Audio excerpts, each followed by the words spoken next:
Big boss ಮನೆಗೆ entry ಕೊಟ್ಟ ಧನರಾಜ್ ದೊಡ್ಡ ಕುಟುಂಬ ಅತ್ತ ದೋಸ್ತ ಎಲ್ಲ ಐಶುಗೆ ಉತ್ತಮ. ಐಶು ಅದು ಐಶಿಗೆ ನೋಡುತ್ತಿದ್ರ ಕೈಗೆ ಬಂದಿತ್ತು ಬಾಯಿಗೆ ಬಂದಿಲ್ಲ ಅನ್ನೋ ರೀತಿ ಆಗೋಗಿದೆ. ಟೆನ್ಷನ್ ಮಾಡ್ಬಿಡಿ ದೇವರ ಮನೆಯಲ್ಲಿ ಏನ್ ಬರ್ತಿರ್ತಾನೋ ಅದು ಆಗ್ತದೆ. ಇಷ್ಟೊಂದು ಪ್ರಾಮಾಣಿಕತೆ ಬಿಗ್ ಬಾಸ್ ಮನೆಯಲ್ಲಿ ವರ್ಕ್ ಆಗಲ್ಲ ತುಂಬಾ ಅಂತ. ಬಹುಶಃ ನಾನು ಈ ರೀತಿ ಇದ್ದಿದ್ದಕ್ಕೆ ನಾನು 16ನೇ ವೀಕ್ ವರೆಗೂ ಬಂದಿದ್ದು ಆಗಿರ್ಬೋದು. ಹನುಮಂತ ಅವ್ರ ಕೈಲಿ ಒಂದು ಆಪ್ಷನ್ ಬರುತ್ತೆ ಫಿನಾಲೆ ವೀಕಿಗೆ ಯಾರನ್ನ ಚಾಯ್ಸ್ ಮಾಡ್ಬೇಕು ಅಂತ. ಮತ್ತೆ ನನ್ನ ದೋಸ್ತ ನನ್ನ ಸೆಲೆಕ್ಟ್ ಮಾಡಲ್ಲ ಅಂತ 100% ಗೊತ್ತಿತ್ತು. ಜಗದೀಶ್ ಅವ್ರ ಜೊತೆ ಜಗಳ ಮಾಡಿದ್ದು ಸಡನ್ ಆಗಿ ಅಷ್ಟೊಂದು ಬಿಗ್ ಬಾಸ್ ಮನೆ ಕಲ್ಸ್ಕೊಡೋ ಪಾಠ ಅದೇ. ಅದು ನೀವು ಹೀಗೆ ಇರ್ಬೇಕು ಹಾಗೆ ಇರ್ಬೇಕು ಅಂತ ಯಾರು ಹೇಳ್ಕೊಡೋ. ಬಿಗ್ ಬಾಸ್ ಸ್ಕ್ರಿಪ್ಟೆಡ್ ಅಲ್ಲ ಅನ್ನೋದಕ್ಕೆ ಇದು ಕಾಮಿಡಿ ಪೀಸ್ ದೋಸ್ತ ನೀನ್ ಇಲ್ದೆ ಹೆಂಗೋ ನಿದ್ದೆ ಬರುತ್ತೆ ಅಂತ ಹೇಳ್ತಾ ಇದ್ರು. ನಾನು ಹೋದ್ರೆ ಏನ್ ಮಾಡ್ತಿದ್ದೆ ದೋಸ್ತ, ಹಾಗೆ ಸುಮ್ಕಿರೋ ಏನಾಗಲ್ಲ ಅಂತ ದೋಸ್ತ. ನಾನೇನಾದ್ರೂ ಹೋದ್ರೆ ನಾಳೆ ನನ್ನ ಹೆಂಡತಿ ಜೊತೆ ಮಲಗ್ತೀನಿ, ಇನ್ಯಾರ ಜೊತೆ ಮಲಗ್ತೀಯೋ ದೋಸ್ತ? ಹಂಗೈತೋಲಿ ಹಂಗನ್ ಮಾಡತ್ತ ಪಟ್ಟಾಭಿಷೇಕ ಆಗಿಂದ ಮಾಡಂತಾರ ಈ ಹುಲಿ ಈಗ ಮಾಡಕತ್ತೈತಿಲ್ಲ ಪಾಪನು ಕೂಡ ಬಿಗ್ ಬಾಸ್ ಮನೆ ಕರ್ಕೊ ಬರ್ತಾರೆ. ಆ ಮೂಮೆಂಟ್ ಹೆಂಗೆ? ಬಟ್ ಆಮೇಲೆ ಟಿವಿ ತೋರಿಸಿದಾಗ ಖುಷಿ ಆಯ್ತು. ಆಕ್ಟಿವಿಟಿ ರೂಮ್ಗೆ ಓಡಿ ಅನ್ನೋದೇ ಸಾಕು. ನಮಸ್ಕಾರ, ನೀವು ನೋಡ್ತಾ ಇದ್ದೀರಾ ಗ್ಯಾರಂಟಿ ನ್ಯೂಸ್. ನಾನು ಧನುಶ್ರೀ. ಇಷ್ಟು ದಿನ ಸೋಷಿಯಲ್ ಮೀಡಿಯಾದಲ್ಲಿ ನಮ್ಮನ್ನೆಲ್ಲ ಎಂಟರ್ಟೈನ್ಮೆಂಟ್ ಮಾಡಿ ಈಗ ಬಿಗ್ ಬಾಸ್ ಮನೆಯಲ್ಲೂ ಕೂಡ ಬೆಸ್ಟ್ ಎಂಟರ್ಟೈನರ್ ಅಂತ ಅನ್ನಿಸ್ಕೊಂಡಿದ್ದಾರೆ. ಬಿಗ್ ಬಾಸ್ ಮನೆಯ ದೋಸ್ತ ಜೋಡಿಯರಲ್ಲಿ ಒಬ್ಬರಾದ ಹುಲಿ ಧನರಾಜ್ ಅವರು ಇವಾಗ ನಮ್ಮ ಜೊತೆ ಇದ್ದಾರೆ. ಸೊ ಬಿಗ್ ಬಾಸ್ ಮನೆಯಲ್ಲಿ ಅವರ 100 ದಿನಗಳ ಅನುಭವ ಎಕ್ಸ್ಪೀರಿಯನ್ಸ್ ಹೇಗಿತ್ತು ಅಂತ ಅವ್ರ ಹತ್ರನೇ ಮಾತಾಡೋಣ. ಸರ್ ನಮಸ್ಕಾರ, ಹೇಗಿದ್ದೀರಾ? ನಮಸ್ತೆ. ಹುಲಿ ಅದು ನಮ್ಮ ದೋಸ್ತ ಹೆಸರಿಟ್ಟು ಆ ವಾರದಲ್ಲಿ ಹೆಸರಿಟ್ಟಿದ್ದಲ್ಲ, ಫಸ್ಟ್ ಹುಲಿ ಹುಲಿ ಅಂತ ಕರೀತಿದ್ದೆ, ಆಮೇಲೆ ದೋಸ್ತ ದೋಸ್ತ ಅಂತ ಕರೆದು ಮತ್ತೆ ನೆನಪಾಯ್ತು ಆ ದಿನಗಳು. ತುಂಬ ಚೆನ್ನಾಗಿದೆ, ತುಂಬ ಖುಷಿ ಕೊಟ್ಟ ಒಂದು ನೆನಪಿನ ಬುತ್ತಿ ಈ ಬಿಗ್ ಬಾಸ್ ಪ್ರಯಾಣ. ಅದೇ 100 ದಿನ ಬಿಗ್ ಬಾಸಲ್ಲಿ ಕಳೆದಿದ್ದೀರಾ. ಸೊ ಅಷ್ಟು ಈಸಿ ಅಲ್ಲ, 100 ಡೇಸ್ಗಿಂತ ಜಾಸ್ತಿ ಕಳೆದಿದ್ದೀರಾ. ಸೊ ಕಂಪ್ಲೀಟ್ ಹೇಗಿತ್ತು ಬಿಗ್ ಬಾಸ್ ಜರ್ನಿ ಅಂತ? ಅದೊಂದು ಎಕ್ಸ್ಪೀರಿಯನ್ಸ್ ಮಾಡಲೇಬೇಕಾಗಿರೋಂಥ ಒಂದು ಪ್ಲ್ಯಾಟ್ಫಾರ್ಮ್. ಎಷ್ಟೋ ಜನ ಕನಸಾಗಿರುತ್ತೆ, ಆ ಕನಸಲ್ಲಿ ಕೋಟ್ಯಾಂತರ ಜನರಲ್ಲಿ 17 ಮಂದಿ ಸೆಲೆಕ್ಟ್ ಆಗ್ತಾರೆ. ಅದರಲ್ಲಿ ಟಾಪ್ 7 ಬರೋದು ಏನಿದೆ ಅದು ಸುಲಭದ ಮಾತಲ್ಲ. ನನಗೆ ಫಸ್ಟಿಗೆ ಏನು ಒಂದು ಎಕ್ಸ್ಪೀರಿಯನ್ಸ್ ಆಯಿತು ಅಂದರೆ first week, second week, third ವೀಕಲ್ಲಿ. ಆನಂತರ ಆ ಬಿಗ್ ಬಾಸೇ ನಮಗೆ ಎಲ್ಲರನ್ನ ಸಿಚುವೇಶನ್ನ, ಮಗ ಈ ಥರ ಕಲಿ, ಈ ಥರ ನಡ್ಕೊಂಡು ಹೋಗು, ನಿನ್ನ ಗುರಿ ಏನಿದೆ ಅದನ್ನು ತಲುಪೋದಕ್ಕೆ ಈಸಿ ಆಗುತ್ತೆ ಅನ್ನೋ ಥರ ಬಿಗ್ ಬಾಸಿಂದನೇ ನಾವು ಕಲಿತಾ ಹೋಗ್ತೀವಿ. ಅದೊಂಥರ ಜೀವನಕ್ಕೆ ಕಲಿಯುವಂಥ ಪಾಠಕ್ಕೆ ಬೇಕಾಗುವಂಥ ಎಲ್ಲ ಅದ್ಭುತವಾದ ಶಾಲೆ. ತುಂಬ ಕಲ್ತಿದ್ದೀರಾ ಬಿಗ್ ಬಾಸ್ ಮನೆಯಲ್ಲಿ. ಆ್ಯಕ್ಚುಲಿ ಏನಂದರೆ ಬಿಗ್ ಬಾಸಲ್ಲಿ ಮಿಡ್ ವೀಕ್ ಎಲಿಮಿನೇಷನ್ ಆಗೋ ಫೀಲೇ ಬೇರೆ. ಇನ್ನೇನು ಒಂದು ಹೆಜ್ಜೆ ಇದೆ, ಒಂದು ವೀಕ್ ಇದೆ ಅಂದಾಗ ಎಲಿಮಿನೇಟ್ ಆಗೋ ಅದು ಫೀಲೇ ಒಂಥರ ಬೇರೆ. ಸೊ ಏನು ಹೇಳ್ತೀರಾ ಅದ್ರ ಬಗ್ಗೆ? ಅದು ಏನು ಮಾಡೋಕ್ಕಾಗಲ್ಲ, ಎಲ್ಲ ಕೈ ಕೊಡ್ತು ಅಂತಲೇ ಹೇಳ್ಬೋದು. ಅಲ್ಲಿವರೆಗೂ ಬಂದು ಇನ್ನೇನೊಂದು 7 ದಿನ ಇರ್ತಿದ್ರೆ ಫಿನಾಲೆ, ಅಂದರೆ ಒಂದು Bigg Boss season 11 Bigg Boss ಒಂದು ಕಂಪ್ಲೀಟೆಡ್. ನಾವೇನು ಇರೋಷ್ಟು ಎಷ್ಟು ದಿನ ಇತ್ತೋ ಅಷ್ಟು ದಿನನೂ ಕಂಪ್ಲೀಟ್ ಮಾಡಿದ್ದೀವಿ ಅಂತ ಒಂದು ಹೆಮ್ಮೆಯಿಂದ ಹೇಳ್ಕೊಳ್ಬೋದು. ಬಟ್ ಪರವಾಗಿಲ್ಲ, ಈ 7 ದಿನದ ಹಿಂದೆ ಏನು ಬರ್ತದೆ ಅದು ಒಂದು ದೊಡ್ಡ ಸಾಧನೆ. ಮತ್ತು ಇವಾಗ ಬಂದ ನಂತರ ಜನ ತೋರಿಸೋ ಪ್ರೀತಿ ಏನಿದೆ ಅದು ಕಪ್ ಗೆದ್ದಷ್ಟು ಖುಷಿ ಅನಿಸುತ್ತಿದೆ ನನಗೆ. ಹೊರಗಡೆ ಜನರು ಕೊಡೋ ರೆಸ್ಪಾನ್ಸ್ ಏನಿದೆ, ಆ ಪ್ರೀತಿ, ಆ ಸಪೋರ್ಟು, ಒಂದು ಅದ್ಭುತವಾದ ಮಾಯಾಲೋಕದಲ್ಲಿದ್ದೀನಿ ಅನ್ನೋ ಥರ ಅನಿಸ್ತಿದೆ. ಚೆನ್ನಾಗಿದೆ. ನೀವು ತುಂಬ ಆಸೆ ಪಟ್ಟಿದ್ರಿ, ಏನು ಸುದೀಪ್ ಸರ್ 2 ಕೈಯಲ್ಲಿ ನಮ್ಮಿಬ್ರು ಕೈ ಇರಬೇಕು ಅಂತ. ಒಂದು ನಿಮ್ಮದು, ಒಂದು ಹನುಮಂತ ಅವ್ರದ್ದು. ಇವಾಗ ಒಂದು ಕೈ ಆಚೆ ಬಂದಿದೆ, ಈಗ ಯಾರ್ದು 2 ಕೈ ಇರಬೇಕು ಸುದೀಪ್ ಸರ್ಗಲ್ಲಿ? ನನ್ನ ದೋಸ್ತ ಮತ್ತು ನಾನು ಸುದೀಪ್ ಸರ್ ಕೈ ಹತ್ರ ಇರ್ತಿದ್ರೆ ಅದರದ್ದು ಖುಷಿನೇ ಬೇರೆ ಇತ್ತು. ಬಟ್ ಆಗಲಿಲ್ಲ. ಹನುಮಂತಣ್ಣನ ಕೈ ಜೊತೆ ಅಲ್ಲಿ ಸುದೀಪ್ ಸರ್ ಒಂದು ಕೈಯಲ್ಲಿ ಹನುಮಂತಣ್ಣ ಇದ್ದರೆ, ಇನ್ನೊಂದು ಕೈಯಲ್ಲಿ ನನಗೆ ಆಸೆ ಇರೋದು ತಂಗಿ ಜಿಂಕೆ ಭವ್ಯ ಅವರು. ಓಕೆ, ಗೆಳೆಯನಂತೂ ದೋಸ್ತನಂತೂ ಯಾವಾಗಲೂ ಬಿಟ್ಕೊಡಲ್ಲ. ಸೊ ಓಕೆ,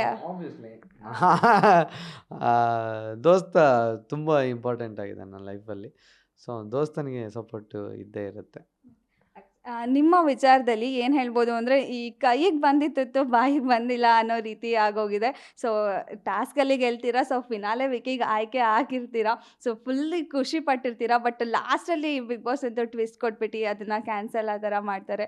ಸೊ ಅದು ಎಷ್ಟು ಬೇಜಾರಿದೆ ನಿಮಗೆ? ಏನೋ ಗ್ರೇ ಏರಿಯಾ ಹುಡ್ಕಕ್ಕೆ ಹೋಗ್ಬಿಟ್ಟು ಈ ಮಿಸ್ಟೇಕ್ ಮಾಡ್ಕೊಂಡು ಇಷ್ಟು ದೊಡ್ಡ ಎಫೆಕ್ಟ್ ಆಗ್ತವ ಅಂತ ಅನಿಸಿದ್ಯಾ? ಇಲ್ಲ, ನನಗೆ ಗೊತ್ತಿರಲಿಲ್ಲ ಅದೊಂದು ಇಂಥರದ್ದೊಂದು ಇಂಪ್ಯಾಕ್ಟ್ ಆಗುತ್ತೆ ಅಂತ. ನಾ ನನಗೆ ಅದು ಒಂಥರ ಆ ಸಿಚುವೇಶನ್ ಈಗಲೂ ನೆನೆಸ್ಕೊಂಡಾಗ ನಾನು ಅದನ್ನು ಇಷ್ಟಪಡಲ್ಲ. ನಾನು ಆ ರೀತಿಯಾಗಿ ನೋಡೋದು ಟಿ ವಿಯಲ್ಲಿ, ಅಯ್ಯೋ ತಪ್ಪು ಮಾಡಿಬಿಟ್ನಲ್ಲ, ಇಂಥ ತಪ್ಪು ನನ್ನಿಂದ ಆಯ್ತಲ್ಲ ಅನ್ನೋ ಒಂದು ಗಿಲ್ಟ್ ಕಾಡ್ತು. ಅದ್ರ ಜೊತೆಗೆ ಇದು ಮಿಡ್ ವೀಕ್ ಎಲಿಮಿನೇಷನ್ ರದ್ದಾಯಿತು ಅನ್ನೋದು ಮತ್ತೊಂದು ದೊಡ್ಡ ಮೇಜರ್ ಇಂಪ್ಯಾಕ್ಟ್ ಆಯಿತು ನನಗೆ. ಮಿಡ್ ವೀಕ್ ಎಲಿಮಿನೇಷನ್ ಆದಾಗ ಎಷ್ಟು ಅಂದರೆ ಸೇವ್ ಆಗಿದ್ದೀನಿ ಅನ್ನೋದು ಖುಷಿ. ಇವರೆಲ್ಲ ನಿದ್ದೆ ಇಲ್ಲದೆ ಒದ್ದಾಡ್ತಿದ್ದಾರೆ. ಟೆನ್ಷನ್ ಯಾಕೆ ಟೆನ್ಷನ್ ಮಾಡಬೇಡಿ, ದೇವರ ಮನೆಯಲ್ಲಿ ಏನು ಬರ್ತಿರ್ತಾನೋ ಅದು ಆಗ್ತದೆ. ಇಷ್ಟು ದಿನ ಇದ್ವಲ್ಲ ಅದಕ್ಕೆ ಖುಷಿ ಪಡಿ. ಯಾವ್ದು ಮಗನೇ ನೀನೇನಾದರೂ ಎಲ್ಲಿ ಇರ್ತಿದ್ರೆ ನಿಂಗೆ ಅರ್ಥ ಆಗ್ತಿತ್ತು ಅಂತ ಸುಮ್ಮನೆ ತಮಾಷೆ ಮಾಡ್ತಿದ್ರು ಮಾಸ್ಟರ್ ಮತ್ತು ರಜತ್ ಅವರೆಲ್ಲ. ಬಟ್ ನೋಡಿ, ಅಲ್ಲೆಲ್ಲ ತಮಾಷೆ ಮಾಡಿಕೊಂಡು ಇದ್ದಿದ್ರು ಕೂಡ ಆ ಸಿಚುವೇಶನ್ ಬಾಗಿಲು ತೆಗೆದು ಕಾಯ್ತಾ ಇರೋದು, ಆ ಸಿಚುವೇಶನಲ್ಲಿ ಈವನ್ ನಾನು ಸೇಫ್ ಆಗಿದ್ರು ಕೂಡ ನನಗೆ ಭಯ ಆಗ್ತಿತ್ತು. ಯಾರು ಹೋಗ್ತಾರೆ ಏನಪ್ಪ, ಇಂಥ ಸಿಚುವೇಶನಲ್ಲಿ ನನ್ನನ್ನು ಅನ್ನಿಸ್ಕೊಂಡಾಗ ಯಾರು ಹೋಗ್ತಿದ್ರು ಅನ್ನೋ ಥರ, ಅಂದರೆ ಭಯ ಕಾಡುತ್ತಲ್ಲ ಆ ಥರ ಅನಿಸ್ತಿತ್ತು. ಬಟ್ ಬೆಳಿಗ್ಗೆ ಎದ್ದಾಗ ನಾನೇ ಕೇಳ್ಕೊತೀನಿ ನಾಮಿನೇಟ್ ಆಗಬೇಕು ಅಂತ. ಈ ಅದು ಆಗಬೇಕಾಗಿತ್ತು, ಆಗೋಯ್ತು ಅನ್ನೋ ಥರ ಆಯಿತು. ಮತ್ತು ಮಿಡ್ ವೀಕ್ ಎಲಿಮಿನೇಷನ್ ರದ್ದಾಗಿ ನಾಮಿನೇಟ್ ಅಂತ ಬಂದಾಗ ನಾನು ನಾಮಿನೇಟ್ ಆಗಿರೋದಕ್ಕೆ ಓಕೆ, ನಾಮಿನೇಟ್ ಅಲ್ಲಿ ತಪ್ಪಿಸ್ಕೊಂಡ್ರು, ಇಲ್ಲಿ ನಾಮಿನೇಟ್ ಆಗಿ ಜನರು ಒಪಿನಿಯನ್ ಏನಿದೆ ಅದು ತಗೊಳ್ಳೋಣ, ರಿಸೀವ್ ಮಾಡೋಣ ಅನ್ನೋ ಥರನೇ ಇದ್ದೆ. ಅಂದರೆ ನೀವು ಇಷ್ಟು ದಿನ ಬಿಗ್ ಬಾಸ್ ಮನೆಯಲ್ಲಿ ತುಂಬ ಪ್ರಾಮಾಣಿಕತೆಯಿಂದ ಆಟ ಆಡ್ಕೊಂಡು ಬಂದಿದ್ದೀರಿ ಅಂತಲೇ ಎಲ್ಲ ಅಭಿಪ್ರಾಯ ಇರೋದು. ಸೊ ನೀವು ಆ ಗೇಮಲ್ಲಿ ಆ ರೀತಿ ಮಾಡಿದ್ದಕ್ಕೆ ಧನರಾಜ್ ಅವರು ಪ್ರಾಮಾಣಿಕತೆ ಬಿಟ್ಟು ಆಟ ಆಡಿದ್ರು, ಚೀಟ್ ಮಾಡಿ ಆಟ ಆಡಿದ್ರು, ಬೇರೆ ಸ್ಪರ್ಧಿಗಳಿಗೆ ಅವರಿಂದ ಮೋಸ ಆಯಿತು ಅನ್ನೋದೆಲ್ಲ ಇದಾಗ್ತಾಯಿತ್ತು. ಸೊ ಆವಾಗೆಲ್ಲಾದರೂ ನಿಮಗೆ ತುಂಬ ಗಿಲ್ಟಿ ಫೀಲ್ ಅಂತ ಆಯಿತಾ? ಇಲ್ಲ, ನನಗೆ ಅದು ಏನು ನಾನು ಒಳಗಿರ್ಬೇಕಾದ್ರೆ ಆಯ್ತೇನೋ ಅನಿಸುತ್ತೆ. ಆಮೇಲೆ ನಾನು ಬಂದಾಗ ನನಗೆ ತುಂಬ ಪಾಸಿಟಿವಲ್ಲೇ ರೆಸ್ಪಾನ್ಸ್ ಇತ್ತು. ಈ ರೀತಿ ಚೀಟ್ ಮಾಡಿದ್ದಾನೆ ಒಂದಷ್ಟು ಜನ ನೋಡಿದ್ದೆ ನಾನು ಕಮೆಂಟ್ ಮಾಡಿರೋದನ್ನು, ಚೀಟ್ ಮಾಡಿದ್ದಾನೆ ಹಾಗೆ ಹೀಗೆ ಅಂತ. ಬಟ್ ನಾನು ಚೀಟ್ ಮಾಡಿದ್ರು ನಾನು ಒಪ್ಕೊಂಡಿದ್ದೇನೆ. ನನಗೆ ಅದು ಚೀಟ್ ಮಾಡೋ ಉದ್ದೇಶ ಇರಲಿಲ್ಲ. ನೀವು ಆ ವಿಡಿಯೋ ನೋಡಬೇಕಾದ್ರೂ ಗೊತ್ತಾಗ್ಬೋದು. ನಾನು ಅದನ್ನು ಹೇಳಬೇಕಾದ್ರೂ ಇದು ಗ್ರೇ ಏರಿಯಾ ಅನ್ನೋ ಥರನೇ ಹೇಳಿದೆ. ಅದೇನೋ ಒಂದು ದೊಡ್ಡ ಸಾಧನೆ ಮಾಡ್ತಿದ್ದೀನಿ ಅನ್ನೋ ಥರನೇ ಹೇಳಿದೆ. ನಾನು ಒಬ್ಬ ಮೋಸ ಮಾಡ್ತಿದ್ದೀನಿ ಅಂತ ಆ ಕ್ಷಣಕ್ಕೆ ನಾನು ಅನಿಸ್ತಿದ್ರೆ ನಾನು ಅಂಥ ಕೆಲಸ ನನ್ನಿಂದ ಆಗ್ತಿರಲಿಲ್ಲ. ಆ್ಯಕ್ಚುಲಿ ಈ ಥರ ಮನೋಭಾವ ತುಂಬ ಕಡಿಮೆ ಸರ್. ಏನಂದರೆ ತಪ್ಪು ಮಾಡಿದಾಗ ಒಪ್ಕೊಳ್ಳಲ್ಲ ಅದು. ನೀವು ತುಂಬ ವಿಚಾರದಲ್ಲಿ ಆ ಥರ ಮಾಡಿದ್ದೀರಾ. ಲೈಕ್ ಆ ರೆಸಾರ್ಟ್ ಟಾಸ್ಕಲ್ಲಿ ಕೊಟ್ಟಿದ್ದಾಗ, ಇಲ್ಲ ನಮ್ಮ ಟೀಮ್ ಅವ್ರದ್ದೇ ತಪ್ಪು ಅಂತ. ನಿಮಗೆ ಉತ್ತಮ ಬಂದಾಗಲೂ ಇಲ್ಲ ನಾನೆಲ್ಲೋ ತಪ್ಪು ಮಾಡಿದೆ, ಉತ್ತಮ ವಾಪಸ್ ತಗೊಳ್ಳಿ, ಇವಾಗಲೂ ನಾಮಿನೇಟ್ ಆದರೆ ವಾಪಸ್ ನನ್ನನ್ನೇ ನಾಮಿನೇಟ್ ಮಾಡಿ, ಈ ರೀತಿಯಲ್ಲಿ ತುಂಬ ಕಡಿಮೆ ಒಪ್ಕೊಳ್ಳೋದು. ಅದು ಹೇಗೆ ನಿಮಗೆ ಅಷ್ಟೊಂದು? ನಾನು ಬೆಳೆದ ವಾತಾವರಣ ಇರ್ಬೋದು, ಅಥವಾ ನನ್ನ ನೇಚರ್ ಆ ರೀತಿ ಆಗಿರೋದಕ್ಕೆ ನಮ್ಮ ಫ್ಯಾಮಿಲಿ ಕಾರಣ ಅಂತ ಹೇಳ್ತೀನಿ. ಯಾಕಂದರೆ ಫ್ಯಾಮಿಲಿ ಒಂದು ಕೂಡು ಕುಟುಂಬ, ಇಲ್ಲಿ ಯಾರಿಗೂ ನೋವಾಗಬಾರ್ದು, ನಮಗೂ ನೋವಾದರೂ ಓಕೆ, ಬೇರೆಯವರಿಗೂ ನೋವಾಗಬಾರ್ದು ಅಂತ ನಮ್ಮ ಅಜ್ಜಿ ಹೇಳಿದವರೊಂದು ಸಂಸ್ಕಾರ ಇರ್ಬೋದು. ಈ ಇಂಥ ಬೆಳೆದ ವಾತಾವರಣ ನನ್ನನ್ನು ಈ ರೀತಿ ಮಾಡಿರ್ಬೋದು. ಬಟ್ ಅದೇನು ದೊಡ್ಡ ಇದಲ್ಲ. ಅಂದರೆ ನೀವು ಅಪ್ರಿಷಿಯೇಷನ್ ಪ್ರತಿಯೊಬ್ಬರಲ್ಲೂ ಅಂಥದ್ದೊಂದು ನೇಚರ್ ಇರಬೇಕು. ಹಾಗೆ ಕಡಿಮೆ ಇಲ್ಲ, ಕಡಿಮೆ ಹೌದು. ಆದರೆ ಏನಾಗುತ್ತೆ ಅಂದರೆ, ಈಗ ಅದನ್ನು ನಾವು ಜಾಸ್ತಿ ಅದು ಮಾಡಿರೋದೇ ದೊಡ್ಡದು ಅಂತ ಹೇಳಿದಾಗ ಒಂದು 100ರಲ್ಲಿ 80 ಜನ ಆ ಥರದವರೇ ಅನ್ನೋ ಥರ ಫೀಲ್ ಬರುತ್ತೆ. ಇಲ್ಲ, ಈ ಥರದವ್ರು ಇದ್ದಾರೆ, ತಪ್ಪನ್ನು ಒಪ್ಕೊಳ್ಳೋರು ಅಥವಾ ಬೇರೆಯವ್ರಿಗೆ ನೋವಾಗಬಾರ್ದು ಅನ್ನೋರು ತುಂಬ ಜನ ಇದ್ದಾರೆ. ಅದರಲ್ಲಿ ನಾನು ಒಬ್ಬ ಅನ್ನೋ ಥರ. ತುಂಬ ಕಡಿಮೆ ಸರ್. ನಿಮಗೆ ಬಿಗ್ ಬಾಸ್ ಮನೇಲಿ ಗೊತ್ತು ಎಷ್ಟು ಜನ ಅವ್ರು ಮಾಡಿರೋ ತಪ್ಪುಗಳನ್ನ ಒಪ್ಕೊತಾ ಇದ್ದಾರೆ ಅಂತ ಹೇಳಿ. ಸೊ ಯಾರು ಅಷ್ಟು ಈಸಿಗಳು ತಪ್ಪು ಒಪ್ಕೊಳ್ಳಲ್ಲ. ಸೊ ಇವನ್ ನಿಮಗೆ ಅಲ್ಲೇ ಗೊತ್ತಾಗಿನೇ ಇನ್ನು ಆಚೆ ಪ್ರಪಂಚದಲ್ಲಿ ಅದಕ್ಕಿಂತ ಜಾಸ್ತಿನೇ ಇದ್ದಾರೆ. ಬಟ್ ನಿಮಗೆ ಅನಿಸಿಲ್ವಾ ಇಷ್ಟೊಂದು ಪ್ರಾಮಾಣಿಕತೆ ಬಿಗ್ ಬಾಸ್ ಮನೆಯಲ್ಲಿ ವರ್ಕ್ ಆಗಲ್ಲ ತುಂಬ ಅಂತ? ನನಗೆ ವರ್ಕ್ ಆಗುತ್ತೋ ಇಲ್ವೋ ಅದು ನಾನು ಯೋಚನೆ ಮಾಡಿರಲಿಲ್ಲ. ನನಗೆ ಆ ಟೈಮಲ್ಲಿ ಏನಿಸ್ತೋ ಅದನ್ನು ನಾನು ಅಂದರೆ ಸ್ಟಾರ್ಟಿಂಗ್ ಪ್ಲಾನ್ ಮಾಡ್ಕೊಂಡು ಹೋಗ್ತಾರೆ, ಹಿಂಗೆ ಬಿಗ್ ಬಾಸ್ ಮನೇಲಿ ಹಿಂಗಿರಬೇಕು ಅಂತ. ಆಲ್ಮೋಸ್ಟ್ 10 ಸೀಸನ್ ನೋಡ್ಕೊಂಡು ಹೋಗಿರೋದ್ರಿಂದ ಅಲ್ಲಿ ತುಂಬ ಸಾಫ್ಟ್ ಆಗಿದ್ರೆ, ತುಂಬ ಪ್ರಾಮಾಣಿಕವಾಗಿದ್ರೆ, ಸೊ ಈ ರೀತಿ ಆಗಲ್ಲ, ವರ್ಕ್ ಆಗಲ್ಲ ಅನ್ನೋದು ಸಮ್ ಮೈಂಡ್ ಗೇಮ್ ಅಂತ ಹೇಳ್ಬೋದು. ನಿಮಗೆ ಅದೇನು ಮಾಡಿಲ್ವಾ ನೀವು? ಇಲ್ಲ, ಮೈಂಡ್ ಗೇಮ್ ಅಂದರೆ ಈಗ ನೀವು ಹೇಳಿದೆ ವರ್ಕ್ ಆಗುತ್ತಾ ಇಲ್ವಾ ಅಂತ. ಬಹುಶಃ ನಾನು ಇದ್ದಿದ್ದಕ್ಕೆ ಈ ರೀತಿ ಇದ್ದಿದ್ದಕ್ಕೆ ನಾನು 16ನೇ ವೀಕ್ವರೆಗೂ ಬಂದಿದ್ದು ಆಗಿರ್ಬೋದು. ಇಲ್ಲಾಂದರೆ ಆಗ್ತಿರ್ಲಿಲ್ವ ಏನೋ. 1 ವೀಕ್ ಹೋಗಿಲ್ಲ ಅನ್ನೋದು ಆಗಿಲ್ಲ ಅಂತ ಹೇಳಿ ನಾನು ಕನ್ಸಿಡರ್ ಮಾಡಲ್ಲ. ಇಷ್ಟು ವೀಕ್ ಬಂದಿರೋದು ಕೂಡ ವರ್ಕ್ ಆಗಿದೆ ಅಂತ ಅಂದ್ಕೊಂಡವನು. ಆ್ಯಕ್ಚುಲಿ ಈ ವಿಚಾರದಲ್ಲೂ ಕೂಡ ತುಂಬ ಸುದ್ದಿ ಅಂದರೆ ಏನಂದರೆ, ಸೊ ಧನರಾಜ್ ಅವರು ಸ್ಟಾರ್ಟಿಂಗ್ ವೀಕಲ್ಲಿ ತುಂಬ ಡಲ್ ಆಗಿದ್ರು. ಯಾವಾಗ ಹನುಮಂತ್ ಅವರು ಬಿಗ್ ಬಾಸ್ ಮನೆಗೆ ಬರ್ತಾರೆ ಆಗ್ಲಿಂದ ಸ್ವಲ್ಪ ಎನರ್ಜಿ ಆದರು. ಸೊ ಹನುಮಂತ್ ಅವ್ರು ಇದ್ದಿದ್ದಕ್ಕೇ ಅವ್ರು ಇಷ್ಟು ದಿನ ಬರೋಕ್ಕೆ ಆಯಿತು ಅನ್ನೋ ಟ್ರೋಲ್ಗಳು ಕೂಡ ತುಂಬ ಆಗ್ತಿತ್ತು. ಅದ್ರ ಬಗ್ಗೆ ಏನು ಹೇಳ್ತೀರಾ? ಹನುಮಂತನ ಇದ್ದಿದ್ದಕ್ಕೆ ನನ್ನ ಮನಸ್ಸು ಖುಷಿಯಾಗಿದೆ. ಮನಸ್ಸು ಖುಷಿಯಾಗಿದ್ರೆ ಅಂದರೆ ನಾನು ಓಪನ್ ಅಪ್ ಆಗಿದ್ದೀನಿ ಅಂತ ಅರ್ಥ. ಅವ್ರು ಇದ್ದಿದ್ದಕ್ಕೆ ನಾನು ಇಲ್ಲಿವರೆಗೂ ಬಂದಿರೋದು. ಅಂದರೆ ಅವರೊಬ್ಬರಿಂದಾಗಿ ಹನುಮಂತ ಇಲ್ಲಂದರೆ ಧನರಾಜ್ ಇಲ್ಲಿವರೆಗೆ ಬರ್ತಿಲ್ಲ ಅನ್ನೋದು ನಾನು ಒಪ್ಕೊಳ್ಳಲ್ಲ. ಯಾಕಂದರೆ ಹನುಮಂತನನ್ನು ದ ಫ್ರೆಂಡ್ಶಿಪ್ ಆದರೂ ಹನುಮಂತನ ಥರ ಆಟಾಡ್ತಾರೆ, ನಾನು ನನ್ನದ ರೀತಿಯಲ್ಲಿ ಆಟಾಡ್ತೇನೆ. ಇಲ್ಲಾಂದರೆ ಹನುಮಂತನನ್ನ ಇಲ್ಲ ಅಂದಿದ್ದರೆ ಅವನು ಬರ್ತಿರಲಿಲ್ಲ ಅನ್ನೋದಾದರೆ ನಾನು ಕ್ಯಾಪ್ಟನ್ಸಿ ಆಗ್ತಿರ್ಲಿಲ್ಲ, ಉತ್ತಮ ತಗೊಳಕ್ಕಾಗ್ತಿರ್ಲಿಲ್ಲ, ಕಿಚ್ಚನ ಚಪ್ಪಾಳೆ ತಗೊಳಕ್ಕಾಗ್ತಿರ್ಲಿಲ್ಲ. ಅಲ್ಲಿ ನಂದೇ ಒಂದು ಪರ್ಸ್ನಲ್ ಆಟ ಇದ್ದೇ ಇದೆಯಲ್ಲ, ಆ ಕಾಂಟ್ರಿಬ್ಯೂಷನ್ ಇರೋದ್ರಿಂದನೇ ನಾನು ಸರ್ವೈವ್ ಆಗಿದ್ದೀನಿ ಅನ್ನೋ ಥರ ಹೇಳಲಿಕ್ಕೆ ಇಷ್ಟಪಡ್ತೀನಿ. ಈಗ ನೆಕ್ಸ್ಟ್ ನೀವು ಅದೇ ನಾಮಿನೇಟ್ ಆಗಿರ್ತೀರಾ, ಹನುಮಂತ್ ಅವ್ರ ಕೈಲಿ ಒಂದು ಆಪ್ಷನ್ ಬರುತ್ತೆ ಫಿನಾಲೆ ವೀಕಿಗೆ ಯಾರನ್ನು ಚಾಯ್ಸ್ ಮಾಡಬೇಕು ಅಂತ. ಸೊ ನಿಮಗಾಗ ಎಲ್ಲೋ ಒಂದು ಕಡೆ ಅನ್ನಿಸ್ತಾ, ನನ್ನ ದೋಸ್ತ ಏನಾದರೂ ನನ್ನನ್ನು ಸೆಲೆಕ್ಟ್ ಮಾಡ್ತಾನೆ ಫಿನಾಲೆ ವೀಕಿಗೆ ಅಂತ? ಅನ್ನಿಸ್ಲೇ ಇಲ್ಲ. ಮತ್ತು ನನ್ನ ದೋಸ್ತ ನನ್ನನ್ನು ಸೆಲೆಕ್ಟ್ ಮಾಡಲ್ಲ ಅಂತ 100% ಗೊತ್ತಿತ್ತು. ಯಾಕಂದರೆ ಒಂದು ಟಾಸ್ಕ್ ಮಿಡ್ ವೀಕ್ ಎಲಿಮಿನೇಷನ್ನೇ ರದ್ದು ಮಾಡಿದವನ್ನ ಆ ವ್ಯಕ್ತಿ ತಗೊಳಕ್ಕೆ ಚಾನ್ಸೇ ಇಲ್ಲ ಅಂತ ಗೊತ್ತಿತ್ತು. ಅಕಸ್ಮಾತ್ ನಾನೇನಾದರೂ ಆ ಟಾಸ್ಕ್ ಚೆನ್ನಾಗಿ ಆಡಿ ಪಾಯಿಂಟ್ ಎಲ್ಲ ಗಳಿಸಿ ನಾನು ಅಲ್ಲಿ ಕೂತಿರ್ತಿದ್ರೆ ನನ್ನ ದೋಸ್ತ ನನ್ನೇ ಸೆಲೆಕ್ಟ್ ಮಾಡ್ತಿದ್ದ. ಅದು ಕಾನ್ಫಿಡೆನ್ಸ್ ಇತ್ತು. ಈ ಟೈಮಲ್ಲಿ ಸೆಲೆಕ್ಟ್ ಮಾಡಿಲ್ಲ ಅನ್ನೋದು ನನಗೇನು ಬೇಜಾರು ಇಲ್ಲ. ಮತ್ತು ಅವರು ತಗೊಂಡಿರೋ ಡಿಸಿಷನ್ಗೆ ನಾನು ತಪ್ಪು ಅಂತಲೂ ಹೇಳಲ್ಲ. ಬೇಜಾರಂತ ಅನಿಸ್ಲಿಲ್ಲ. ಅವರ ಡಿಸಿಷನ್ ಏನಿದೆ ಅದನ್ನು ತಗೊಂಡಿದ್ದಾರೆ, ಅವ್ರಿಗೇನು ಅನಿಸ್ತು ಅದನ್ನು ಮಾಡಿದ್ದಾರೆ ಅಂತ ಅನಿಸ್ತು. ಇನ್ನು ಈ ವಿಚಾರವಾಗಿ ಏನು ಅಂದರೆ, ಸೊ ಹನುಮಂತ್ ಅವರು ತುಂಬ ಸ್ಮಾರ್ಟ್ ಗೇಮ್ ಆಡ್ತಾರೆ, ಅಂದರೆ ಅವರಿಗೆ ಕಾಂಪಿಟೇಷನ್ಗೆ ಈಸಿ ಆಗೋರನ್ನ ಚಾಯ್ಸ್ ಮಾಡಿದ್ದಾರೆ ಅನ್ನೋ ರೀತಿಯಲ್ಲಿ ಟಾಕ್ ಆಗ್ತದೆ. ಅದನ್ನ ನೀವು ಒಪ್ಕೋತೀರಾ? ನಾನು ಅದನ್ನು ಅವ್ರ ಹತ್ರನೇ ಕೇಳಿದ್ದೀನಿ, ಹನುಮಂತನ ಹತ್ರ. ಹಿಂಗೆ ಅನಿಸ್ತಿದೆ, ಹಿಂಗಾಗಿ ಆಗಿರ್ಬೋದಾ ದೋಸ್ತ ಅಂತ. ಈ ಮೊಟ್ಟ ತಲೆ ಕೇಳಿಸೋನು ದೋಸ್ತ, ಹಂಗೇನಾದರೂ ಮಾಡ್ತೀನಾ? ಹಂಗೇನಾದರೂ ಅಲ್ಲ, ನಾನು ಇರೋದೇ ಹೀಗೆ, ನನ್ನ ಹತ್ರ ನಂಗೆ ಏನು ಅನಿಸ್ತೋ ಅದನ್ನು ಮಾಡಿದ್ದೇನೆ. ಅವರು ನಾನು ಎಲ್ಲ ಕಡೆ ನೋಡಿದ್ದೇನೆ, ಇಷ್ಟು ವಾರ ಎಲಿಮಿನೇಟ್ ಮಾಡಬೇಕಾದ್ರೆ ಆ ವಾರದಲ್ಲಿ ಜಾಸ್ತಿ ಏನಾಯಿತು ಅನ್ನೋದನ್ನು ಗಮನದಲ್ಲಿಟ್ಕೊಂಡು ಮಾತಾಡ್ತಾರೆ. ಆ ವಾರ ಮೋಕ್ಷಿತ್ ಅವರು ತುಂಬ ಚೆನ್ನಾಗಿ ಆಟನ ಆಡಿದ್ದಾರೆ ಟಾಸ್ಕ್ ವಿಚಾರದಲ್ಲಿ. ಅದರ ಹಿಂದೆ ಏನು ನಡ್ಕೊಂಡು ಬಂದಿದ್ದೋ ಅದನ್ನು ಇದನ್ನು ಮ್ಯಾಚ್ ಮಾಡಿ ಕೊಟ್ಟಿದ್ದಾರೆ ಅಂತ ಅನಿಸುತ್ತೆ ನನಗೆ. ಆದರೆ ನೀವು ಹೇಳಿರೋ ಪ್ರಕಾರ ಅಂಥದ್ದೊಂದು ಸ್ಟ್ರಾಟಜಿ ಬೇರೆ ಯಾರಾದರೂ ಇದ್ದರೆ ಮಾಡ್ತಿದ್ರೇನೋ. ಈ ವ್ಯಕ್ತಿ ಮಾಡಲ್ಲ ಅಂತ ಅಂದ್ಕೊಂಡಿದ್ದೀನಿ. ಅಕಸ್ಮಾತ್ ಮಾಡಿದರೆ ಅದು ಬುದ್ಧಿವಂತಿಕೆ ಆಗಿದ್ದರೆ ಅದನ್ನು ನನ್ನ ಮುಂದೆ ಒಪ್ಕೋಬೇಕಿತ್ತು ದೋಸ್ತ. ಅಕಸ್ಮಾತ್ ಹೊರಗಡೆ ಬಂದು ಇನ್ನೊಂದು ಸ್ಟ್ರಾಟಜಿ ಅಂದರೆ ಕಪಾಳ ಕೊಡಿತೀನಿ.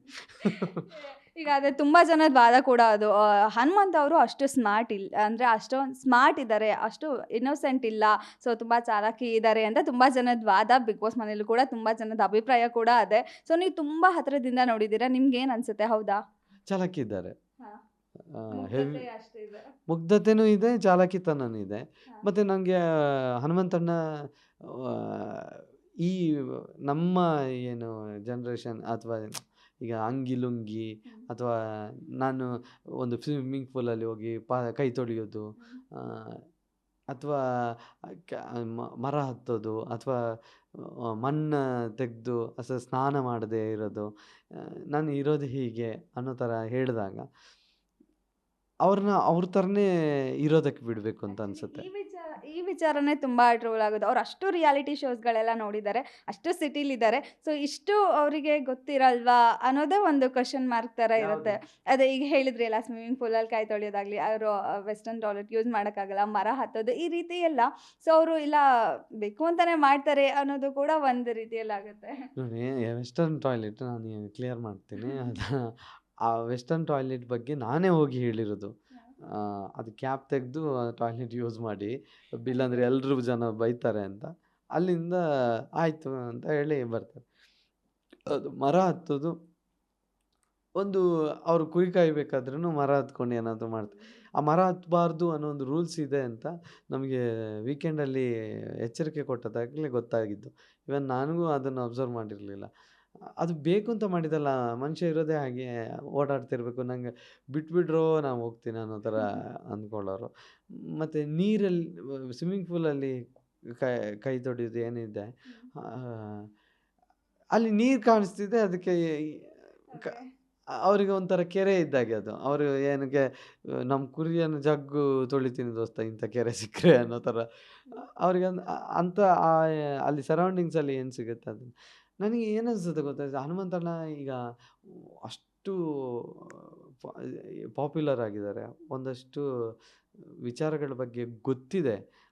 ಆದರೂ ಕೂಡ ಎಲ್ಲೋ ಒಂದು ಕಡೆ ಅವರ ತನವನ್ನು ಬಿಟ್ಟು ಕೊಡದೇ ಇರೋದು ಅದು ತಪ್ಪಲ್ಲ ಅನಿಸುತ್ತೆ.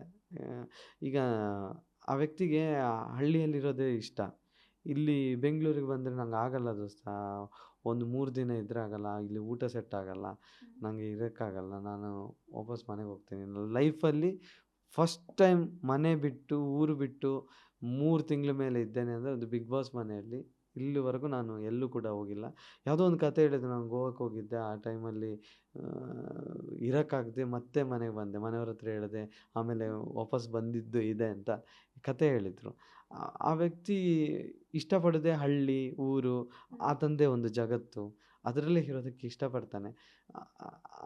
ಆ ವ್ಯಕ್ತಿನ ಆಟ ಆಡಬೇಕು ಅಂತ ಬಂದಾಗ ಇದರಲ್ಲಿ ಆಟ ಆಡು ಅಂದಾಗ ಅಲ್ಲಿ ಹಳ್ಳಿಯಲ್ಲಿ ಹೇಗಿದ್ದ ಅದೇ ಥರ ಬಿಹೇವ್ ಮಾಡೋದಕ್ಕೆ ಶುರು ಮಾಡ್ತಾನೆ ವಿನ ಅದು ಬೇಕಂತಲೇ ಮಾಡೋದು ಅಲ್ಲ ಅಂತ ಕಾಣಿಸುತ್ತೆ ನನಗೆ.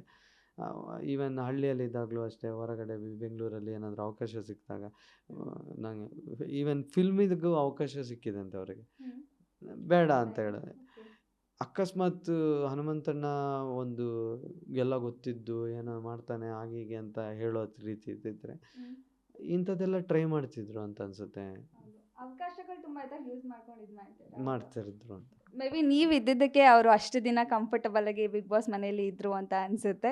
ಸೊ ಈಗ ಅವರು ಆ ಕಡೆ ನಾವು ಉತ್ತರ ಕನ್ನಡ, ನೀವು ಈ ಕಡೆ ಕರಾವಳಿಯವರು. ಸೊ ಆಲ್ಮೋಸ್ಟ್ ಭಾಷೆ ಬೇರೆ, ಸೊ ಇರೋ ವ್ಯಕ್ತಿತ್ವ ಅವರು ತುಂಬ ಜೋರು, ನೀವು ತುಂಬ ಸಾಫ್ಟು. ಸೊ ಇಷ್ಟೊಂದು ಆಲ್ಮೋಸ್ಟ್ ಆಪೋಸಿಟ್ ಕ್ಯಾರೆಕ್ಟರು, ಅದೆಷ್ಟು ಚೆನ್ನಾಗಿ ಆ ರೀತಿ ಕನೆಕ್ಟ್ ಆಗೋಕ್ಕೆ ಹೇಗೆ ಸಾಧ್ಯ ಆಯಿತು? ಇಲ್ಲ, ಆಪೋಸಿಟ್ ಕ್ಯಾರೆಕ್ಟರ್ ಅಂತಲ್ಲ, ಅವ್ರಿಗೆ ಯಾರನ್ನಾದರೂ ಹೇಳ್ಬೇಕಂದ್ರೂ ಸಿಟ್ಟು ಬರುತ್ತೆ. ಸಿಟ್ಟು ಬರೋದು ತುಂಬ ಕಡಿಮೆ, ಕೌಂಟ್ರ್ ಕೊಡ್ತಾರೆ. ಅದು ಸಿಟ್ಟಲ್ಲಿ ಅಲ್ಲ, ಕೌಂಟ್ರ್ ಹೇಗೆ ಕೊಡಬೇಕು ಹಾಗೆ. ಸಿಟ್ಟು ಬಂದಿದ್ದು ನಾನು ನೋಡಿದ್ದು ತಂಗಿ ಜಿಂಕೆಯನ್ನು ಸ್ವಿಮ್ಮಿಂಗ್ ಪೂಲಿಗೆ ತಳ್ಳಿದ್ದಿದ್ದೆ, ಆವಾಗ ಸಿಟ್ಟು ಬಂದಿದೆ ವಿನ, ಸಿಟ್ಟು ಬಂದಿದೆ ಅಂದರೆ ತಲ್ಲಿ ಆಫು, ಆ ಟೈಮಲ್ಲೆಲ್ಲ ಸಿಟ್ಟು ಬಂದಿದೆ ವಿನ ಬೇರೆ ಮತ್ತೆ ಎಲ್ಲ ವಿಚಾರದಲ್ಲೂ ನಾವಿಬ್ಬರು ಸೇಮ್ ಟು ಸೇಮ್ ಅಂತ. ಅವ್ರಿಗೂ ಮಾತಾಡೋ ವಿಚಾರದಲ್ಲಿ ಆಗಲ್ಲ, ನನಗೂ ಜಾಸ್ತಿ ಮಾತಾಡೋಕ್ಕೆ ಬರಲ್ಲ, ಎಷ್ಟು ಬೇಕೋ ಅಷ್ಟರಲ್ಲೇ ಇರೋರು. ಆಮೇಲೆ ಅವರ ಯೋಚನೆಗಳು ಒಂದೇ ಥರ ಇರುತ್ತೆ, ನನ್ನ ಯೋಚನೆಗಳು ಒಂದೇ ಥರ ಇರುತ್ತೆ. ನನಗೆ ಏನಂದರೆ ಓಕೆ, ಒಂದು ನಾನು ಹೇಳಬೇಕಾಗಿರೋ ವಿಚಾರಗಳನ್ನ ಹೇಳಿದಾಗ ಕಿವಿ ಕೊಡೋ ವ್ಯಕ್ತಿ ಹನುಮಂತಣ್ಣ. ಅವರೇನಾದರೂ ಹೇಳಿದಾಗ ಕಿವಿ ಕೊಡೋ ವ್ಯಕ್ತಿ ನಾನಾಗಿರ್ತೇನೆ. ನನ್ನನ್ನು ಅವ್ರು ಸಮಾಧಾನ ಮಾಡ್ತಾರೆ, ನಾನು ಅವ್ರನ್ನ ಸಮಾಧಾನ ಮಾಡ್ತೀನಿ. ಆ್ಯಕ್ಚುಲಿ ಅದೇ ಮಾತಾಡೋಕ್ಕೆ ಬರಲ್ಲ ಅಂತಲೇ ಇಡೀ ಬಿಗ್ ಬಾಸ್ ಮನೆ ಪೂರ್ತಿ ನೀವಿಬ್ಬರೇ ಮಾತಾಡ್ಕೊಂಡೇ ಓಡಾಡ್ತಾನೆ ಇರ್ತೀರಾ. ಈಗ ಇನ್ ಕೇಸ್ ಹನುಮಂತ ಅವರು ಬಿಗ್ ಬಾಸ್ ಮನೆಗೆ ವೈಲ್ಡ್ ಕಾರ್ಡ್ ಎಂಟ್ರಿ ಮೂಲಕ ಬಂದಿಲ್ಲ ಅಂದಿದ್ರೆ ನೀವು ಬೇರೆ ಯಾರ ಜೊತೆ ಇಷ್ಟೊಂದು ಕ್ಲೋಸ್ ಆಗ್ತಾಯಿದ್ರಿ? ಸುರೇಶ್ ಮಾವ ಅಥವಾ ತಂಗಿ ಜಿಂಕೆ. ಸೊ ಹಾಗೆ ದೋಸ್ತ ಬಂದಿದ್ದು ಮಾವನ ಮರ್ತು ಬಿಟ್ರಿ, ತಂಗಿ ಜಿಂಕೆನೂ ಮರ್ತೇ ಬಿಟ್ರಿ, ಮಾಸ್ಟರ್ನೂ ಮರ್ತೇ ಬಿಟ್ರಿ. ಇಲ್ಲ, ಅದು ಹೆಂಗಾಯ್ತು ಅಂದರೆ ತಂಗಿ ಜಿಂಕೆ ಮತ್ತು ಮಾಸ್ಟರ್ ಆ, ಆ, ಅಲ್ಲಿ ಅವರು ಇದಕ್ಕೆ ಜಿಮ್ಮು ಅಥವಾ ಏನೋ ಇದ್ದಾಗ ಅವರು ಬಾಂಡಿಂಗ್ ಬೆಳೀತಾ ಹೋಯ್ತು. ಈ ಕಡೆ ನಮ್ಮ ದೋಸ್ತನ ಜೊತೆನೇ ಇರೋ ಥರ ಬಾಂಡಿಂಗ್ ಬೆಳೀತು.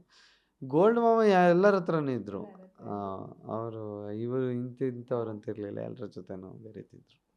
ಆ್ಯಕ್ಚುಲಿ ಈಗ ನಿಮ್ಮನ್ನು ನಾವು ಅಷ್ಟು ದಿನ ಫುಲ್ ಒಂಥರ ಕೂಲಾಗಿ ಆ್ಯಂಡ್ ಸ್ವಲ್ಪ ಜಾಯಲ್ ಆಗಿ ಈ ರೀತಿ ನೋಡಿದವರು. ಸೊ ನಿಮ್ಮನ್ನು ಫಸ್ಟು ಅಷ್ಟು ಅಗ್ರೆಸಿವ್ ಆಗಿ ನೋಡಿದ್ದು ಅಂದರೆ ಫಸ್ಟು ಅವರು ಜಗದೀಶ್ ಅವ್ರ ಜೊತೆ ಜಗಳ ಮಾಡಿದ್ದು. ಸಡನ್ನಾಗಿ ಅಷ್ಟೊಂದು ಕೋಪ ಹೇಗೆ ಸಾಧ್ಯ? ಯಾಕೆ ಅಷ್ಟೊಂದು ಕೋಪ ಬಂದಿದ್ದು? ಬಿಗ್ ಬಾಸ್ ಮನೆ ಕಲಿಸ್ಕೊಡೋ ಪಾಠ ಅದೇ. ಅದು ನೀವು ಹೀಗೆ ಇರಬೇಕು ಹಾಗೆ ಇರಬೇಕು ಅಂತ ಯಾರು ಹೇಳ್ಕೊಡೋರು? ಬಿಗ್ ಬಾಸ್ ಸ್ಕ್ರಿಪ್ಟೆಡ್ ಅಲ್ಲ ಅನ್ನೋದಕ್ಕೆ ಇದು. ಅಂದರೆ ನಮಗೆ ಆ ಟೈಮಿಗೆ ಸಿಚುವೇಶನ್ ಬಂದಾಗ ಯಾವ ಥರ ರಿಯಾಕ್ಟ್ ಮಾಡಬೇಕೋ ಆ ಥರ ರಿಯಾಕ್ಟ್ ಮಾಡ್ತೀವಿ. ನನಗೆ ಅವ್ರನ್ನ ಫೇಸ್ ಮಾಡೋಕ್ಕಾಗಲ್ಲ ಅಂದಾಗ ಬಿಗ್ ಬಾಸ್ ಹತ್ರ ಹೋದಾಗ ಬಿಗ್ ಬಾಸ್ ನೀವು ಹೆದರಬೇಡಿ, ಸಮಾಧಾನ ಮಾಡೋ ರೀತಿಯಲ್ಲಿ ಯಾರೋ ಒಬ್ಬರು ಇದ್ದಾರೆ ಅಂದಾಗ ನಾನು ಅದನ್ನು ಸ್ಪೋರ್ಟಿವ್ ಆಗಿ ತಗೊಂಡಿರ್ಬೋದು. ಇಲ್ಲಪ್ಪ ನನಗೆ ಅಂತ ಇದ್ದಾರೆ ಒಬ್ಬರು ಅಂದಾಗ ಒಂದು ಧೈರ್ಯ ಬರೋದು. ಅಲ್ಲಿವರೆಗೂ ನನ್ನ ಮನಸ್ಸು ಪ್ರಕಾರ ನಾನು ಒಬ್ಬನೇ ಇದ್ದೀನಿ, ನಂಗೆ ಯಾರೂ ಇಲ್ಲ ಅನ್ನೋ ಥರ ಆ ಧೈರ್ಯ ಸಿಕ್ಕಾಗ ಆ ಥರ ರಿಯಾಕ್ಟ್ ಆಗಿರ್ಬೋದು. ಆ್ಯಕ್ಚುಲಿ ಇನ್ನೊಂದು ಅದೇ ಸೇಮ್ ಜಗಳ ಅಂತ ನೋಡೋದಿದ್ರೆ ಅಫ್ಕೋರ್ಸ್ ರಜತ್ ಅವ್ರ ಜೊತೆ ನೀವು ಆಡಿದ ಜಗಳ ಯಾವ ರೇಂಜಿಗಿತ್ತು ಅಂದರೆ ಐ ಥಿಂಕ್ ಇನ್ನೊಂದು ಚೂರು ಜಾಸ್ತಿ ಆಗಿದ್ರೆ ಅವತ್ತೇ ನೀವಿಬ್ಬರು ಬಿಗ್ ಬಾಸ್ ಮನೆಯಿಂದ ಆಚೆ ಬರಬೇಕಿತ್ತು ಅನಿಸುತ್ತೆ. ಅದು ಅಷ್ಟೇ, ಅಷ್ಟೊಂದು ಜಗಳ ಆಗೋಕೆ ಏನಂತ ಹೇಗೆ ಅಂತ ಆ ಜಗಳ ರೇಂಜ್ಗೆ ಹೋಗಿತ್ತಲ್ಲ. ಆ ಜಗಳ ಆ ಥರ ಆಗುತ್ತೆ ಅನ್ನೋದು ಯೋಚನೆ ಕೂಡ ಇರಲಿಲ್ಲ ನನಗೆ. ಅಲ್ಲಿವರೆಗೂ ಇಂಥದ್ದೆಲ್ಲ ಜಗಳ ನಾನು ಫಸ್ಟ್ ಟೈಮ್ ಅನುಭವಿಸಿದ್ದು. ನನ್ನ ಒಬ್ಬರ ಹೀಗೆ ತಳ್ತಾರೆ ಅಥವಾ ಹೀಗೆ ಬರ್ತಾರೆ, ಅದು ನಾನು ರಜತ್ ಇಂದ ಅದನ್ನು ಎಕ್ಸ್ಪೆಕ್ಟ್ ಮಾಡಿರಲಿಲ್ಲ. ರಜತ್ ಅವರು ಕೂಡ ಹಾಗೇ ಇದ್ದರು ಪಾಪ. ಅವ್ರಿಗೂ ಇಷ್ಟ ಇರಲಿಲ್ಲ. ಏನಕ್ಕೆ ಹಿಂಗೆ ಆಡ್ತಾನೆ ಮೊದಲೇ ಅವ್ರಿಗೆ ಕೋಪ ಜಾಸ್ತಿ. ಅದೇ ಇರಿಟೇಷನಲ್ಲಿ ಪಾಪ ಅವರು ಲಾಸ್ಟ್ಗೆ ವೀಕೆಂಡಲ್ಲಿ ಸುದೀಪ್ ಸರ್ ಹೇಳಿದಾಗ ಒಂದು ಸಲ ನಾನು ಧನನ್ನ ತಪ್ಪಿಕೊಂಡ್ರೆ ಸಾಕು ಅನ್ನೋ ಥರ, ಸರಿ ಹೋದರೆ ಸಾಕು ಅನ್ನೋ ಥರ ಅವರು ಬಂದರು. ನಾನು ಹೋಗಿ ಸಾರಿ ಕೇಳಿದೆ. ಒಂಥರ ಹೆಂಗಾಗಿತ್ತಂದರೆ ಇಬ್ಬರಿಗೂ ಆ ಜಗಳ ಇಷ್ಟ ಇಲ್ಲ, ಆದರೂ ಆ ಜಗಳದ ಮಧ್ಯೆ ಒಂದಾಗಬೇಕು ಅನ್ನೋದಿತ್ತು. ಅದಕ್ಕೊಂದು ಕಾರಣ ಬೇಕಿತ್ತು. ಆ ಕಾರಣದಲ್ಲಿ ಮುಳುಗೋಗಿದ್ವಿ. ಲಾಸ್ಟಿಗೆ ಸುದೀಪ್ ಸರ್ ಒಂದು ಮಾಡಿದಾಗ ತುಂಬ ಖುಷಿಪಟ್ವಿ. ಆ್ಯಕ್ಚುಲಿ ಅಷ್ಟು ಜಗಳ ಆದಮೇಲೆ ಸೊ ನೆಕ್ಸ್ಟು ರಾಜಿ ಆದರೂ ಕೂಡ ಮೇಲ್ಮುಖವಾಗಿ ಆಗ್ತಾರೆ, ಹೌದಾ ಹಾಯ್ ಈ ಥರ. ಬಟ್ ಅವರು ನಿಮ್ಮ ಜೊತೆ ನೀವು ಎಷ್ಟೋ ಆಮೇಲೆ ಫ್ರೆಂಡ್ ಆದ್ರಿ ಅಂದರೆ ಅವ್ರು ನಿಮ್ಮನ್ನು ಎಷ್ಟೋ ವಹಿಸ್ಕೊಂಡು ಮಾತಾಡ್ತಾರೆ. ಪ್ರತಿಯೊಂದು ವಿಚಾರದಲ್ಲೂ ಧನು ಅಂತ ಒಂದು ತುಂಬ ನಿಮ್ಮ ಮೇಲೆ ಅಭಿಮಾನ ಪ್ರೀತಿ ಇಟ್ಕೊಂಡು ಮಾತಾಡ್ತಾರೆ.